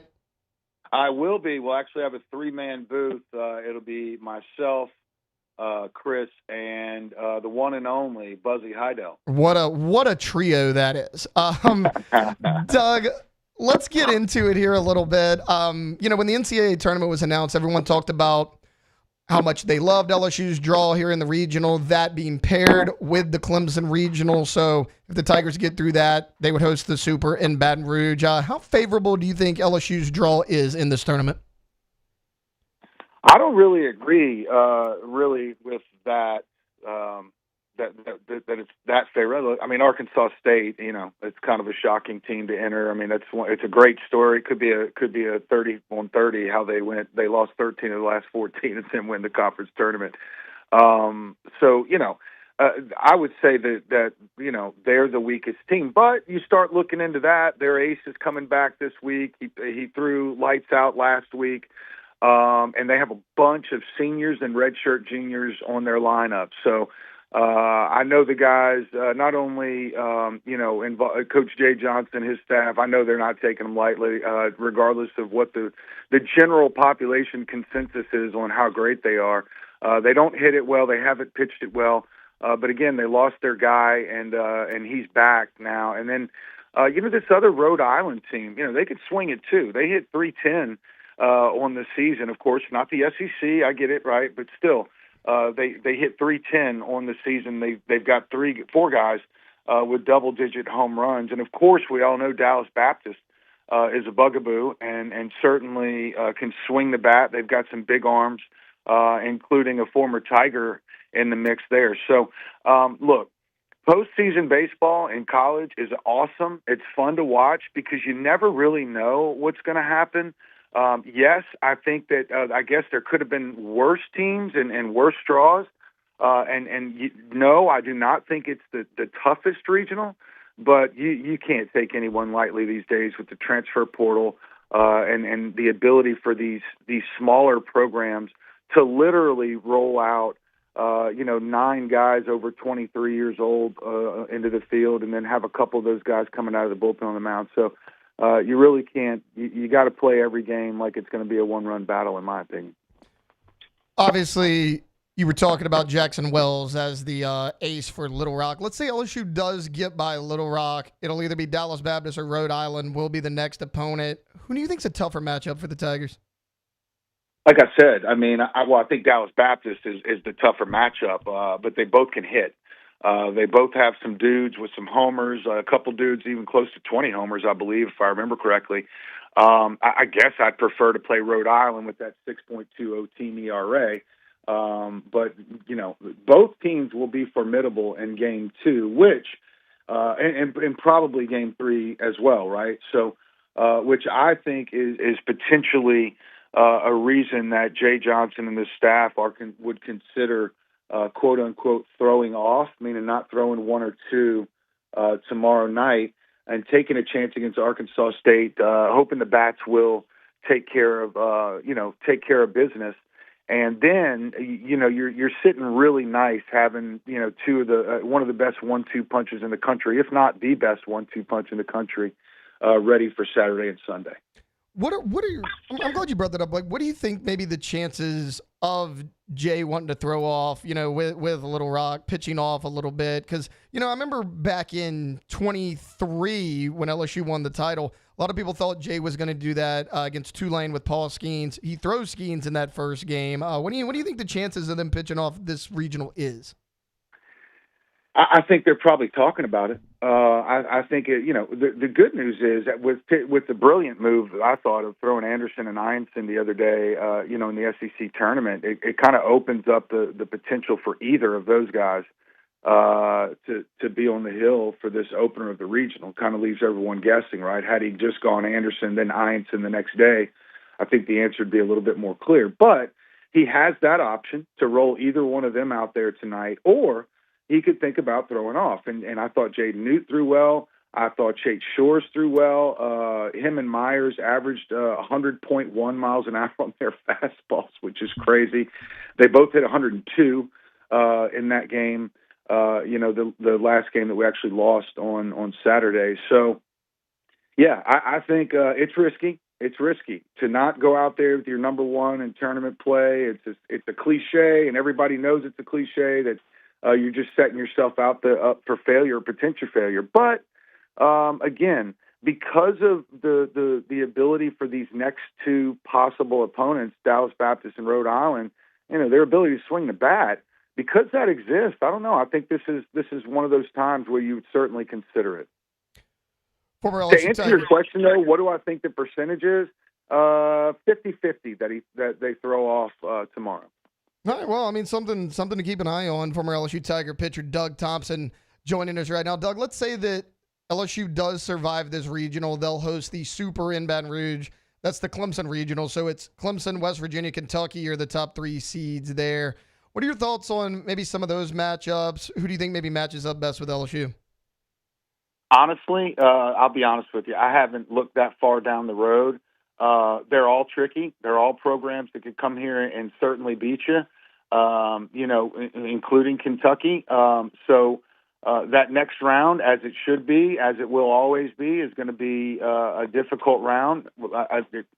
It's huge, though. I mean, it's huge that it's here at the box because no matter how you slice it and dice it or who you bring here to the box, it's always been and will always be, good Lord willing, tough to win 2 out of 3 at Alex Box Stadium. And that's what it comes down to in that final weekend. And we've got 2 of the best front-end arms in the country.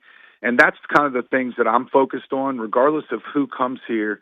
What are our strengths? Number one is Alex Box. I'm telling you, man, when they go to the bullpen on Friday or Saturday night and they crank up Garth Brooks, calling Baton Rouge, and they pull out their ace, there's something about that energy, especially in the postseason.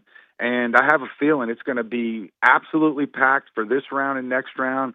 Tigers have missed the regional last year. Tiger fans dying to get there. It's the best part of the year, of course. I hear the weather this weekend will actually be a little bit better in terms of heat. It won't be that hot, maybe even some relatively cool temperatures for this time of year. So everything's set up for a great run over the next 2, 3, 4 weeks for the city of Baton Rouge and for this LSU baseball program. But I know one thing for sure. Jay Johnson is focused on today, practicing his team, preparing his team. His staff will continue to prepare tonight for not only this game, but the next potential 2 teams that they could play. They're going to be watching those games and collecting as much information as they can. They're some of the best in the country at it. They're some of the best I've ever seen. Those guys are in, sleeves up, 24/7 mode right now. And I can promise you, Jay Johnson's teams, regardless of what happens on the field, they will be prepared for their opponent tomorrow night. Doug Thompson. Doug, thanks so much for hopping on with us this morning. You're the man. Thank y'all. Have a great week. Absolutely. That was Doug Thompson right there, former LSU Tiger pitcher. You can also hear him on the LSU Sports Radio Network. On the call, you heard it, he, Chris Blair, and Buzzy Heidel, all 3 on the call for the regional this upcoming weekend. All right, we're going to step aside. When we get back, we're going to wrap it up like we do every day with some Ask the Bench. Off the bench. Or go to All-Star Toyota of Baton Rouge.com. All-Star Toyota of Baton Rouge.com. Buying new, leasing, renting, everything is available in all 3 of those processes. So no matter what you need, they're going to have it over at All-Star. If you need a full-size SUV, mid-size SUV, van, truck, hybrid sedan, whatever, they've got it. And we are here in the month of May at the very end. Today is the last day for everybody. Most people already out of school, but today certainly is that last day of school. So maybe you're going on your trip this weekend. Maybe you're waiting until next week, but it is okay. It is not too late to rent a Toyota from All-Star. Call Miss Lisa Sessions today in the rental department. Get it all reserved up. Per day rental prices, fantastic prices as well. Something that we always mention, the deal they have at All-Star is incredible. So per day rental prices, everything is available. Again, All-Star Toyota of Baton Rouge.com. Breck teamed up to reimagine your parks, and you imagined big. With your help, we went to work creating 12 beautiful community parks across the parish. A family-sized water park, miles and miles of trails, and parks just for your dogs. There are more places to splash, to explore, to run wild, and even soar. You imagined, we delivered. Gold. Breck, your #1 park system in the nation. Baton Rouge's home for real rock. It's Eagle 98.1. Foo Fighters.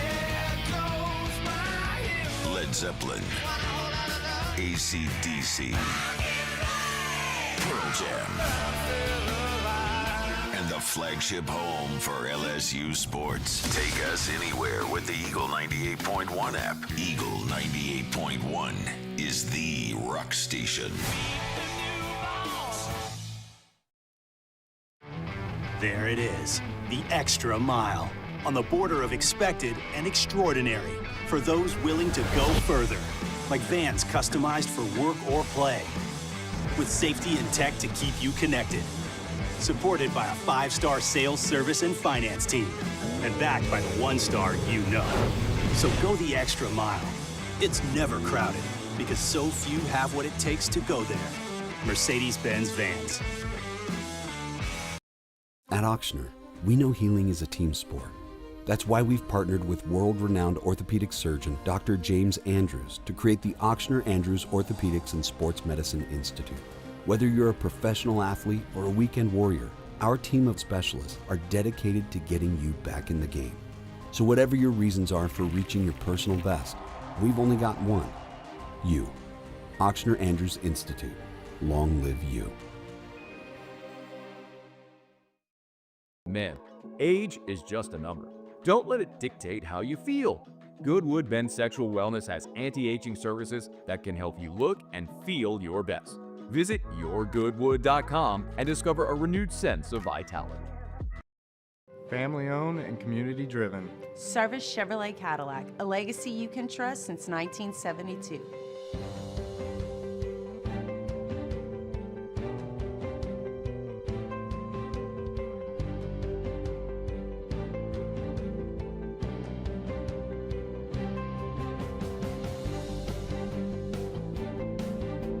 Service Chevrolet Cadillac, our family serving your family. For over 50 years.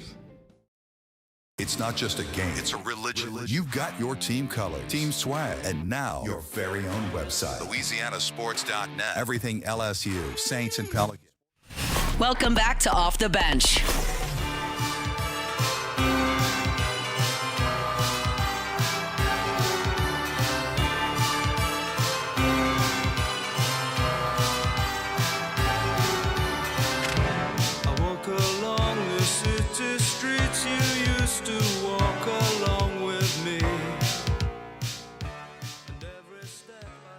Welcome back in. Final segment here on a Wednesday edition of Off the Bench. We'll end it right now like we do every day with a little Ask the Bench. Hang on.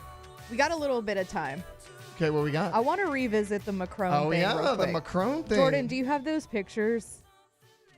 Well, Jordan. Yeah, I have on my phone, not Well, on my email email. them Yeah, to I'm about to yourself. say, no, I didn't email them to myself yet. Jordan. Don't blame Jordan for I'm ruining blaming the Jordan. segment Well, I and thought we were possibly doing the Ask entire the day. Bench. Yeah, I thought we was doing Ask the Bench. But you should have had them ready either way because you Bruh. knew we were going to revisit this. I'm thinking we was about to just wrap this bad boy Okay, up and get up out of this here. just ruined it because I need the pictures. Okay, when he we'll wait for him to pull it up. Yeah. All right, Alondra, ask the bench favorite tailgate food. Boudin egg rolls. I do love some boudin egg rolls. What's the boudin? So Lachine and Denim has like these boudin balls that you can get. It's really good. All right, interested to hear yours on this one.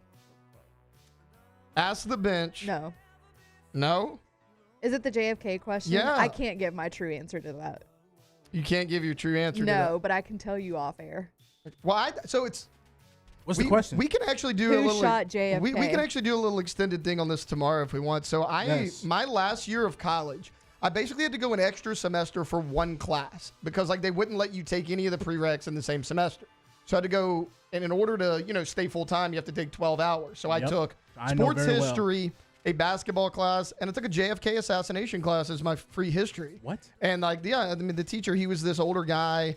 Okay, God, I wish I could remember his name. He has 3 published books on JFK, and like the entire semester was devoted to that. Okay. And I got to learn a whole lot about it. It was really fun. Okay, here we go. All right, what do you got, Jordan? Jordan has these pictures pulled up. Well, so which one do you hold want on, go to the guy with the glasses first. That one. No.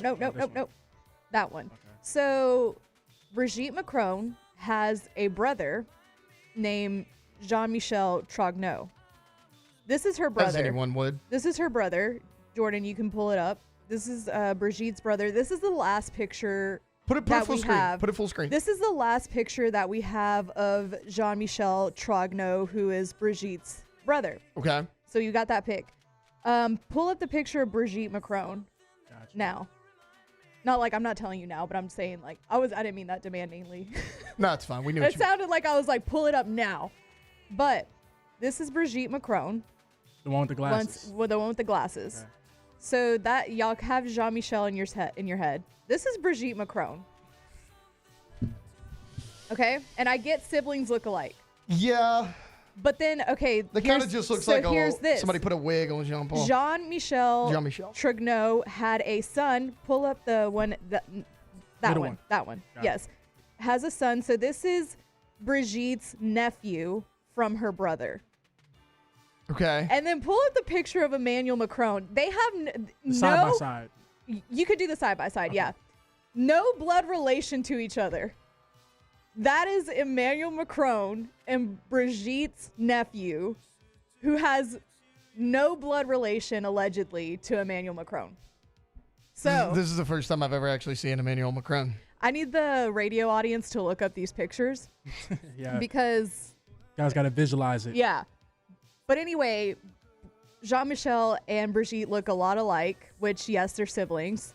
Emmanuel Macron and Brigitte's nephew look like they're siblings. Yeah, they look like twins. So, yeah, I mean, that's where I'll leave it at. Yeah, y'all can open up that can of worms in your own time, but that's my little tiny. So for the people listening, just dive. imagine Emmanuel Macron. Yeah, I guess you can imagine him, but imagine like a Mormon coming to your front door to try and offer you to join the Mormon church. Yeah. But he's kind of like greasy looking, like he might rob you a little bit. That's what he looks like. Yeah. And he looks like he has a fascination with F1 racing. I don't know why, but that's the image y'all need to put. The guy in the red? Yeah, just no, I agree. He looks like he just knows all the F1 racers. Oh yeah, Mercedes-Benz this year, they're gonna be nasty. Like we were talking about the Indy 500 earlier. That dude lives for the Indy 500. Oh, 100%. Just looking at him, just like There it is. Good stuff. The Emmanuel Macron story just continues I'm here. telling you, look it up in your own time, and you're gonna be like, whoa. It just continues here on OTB. I love how Alondra's so dedicated to her craft. Like, she is just... Don't get me started on Veronique Drew. I don't even know who the hell that is. Exactly. Yeah, I'm about to say, this is just a whole bunch of, what is this? Basically, Jean-Michel, disappears for a few years, and then this woman named Veronique Drew appears at... Okay, anyway, I'm getting too deep into this. You're getting too... All right, ask the bench. This is a little bit of a lighthearted one. It's not as big of a thinker. Pancakes or waffles?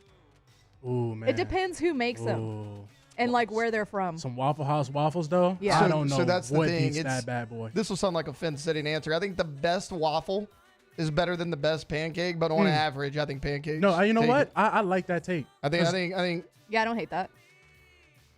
Because, dude, with some good waffles, man, that is just some good pancakes, though. I love them both. That's like saying, you like water? Yeah, I kind of like both of them, so. Ask the bench, fried eggs or scrambled? Scrambled. Oh, Jesus. Scrambled. Fried. Fried, easily.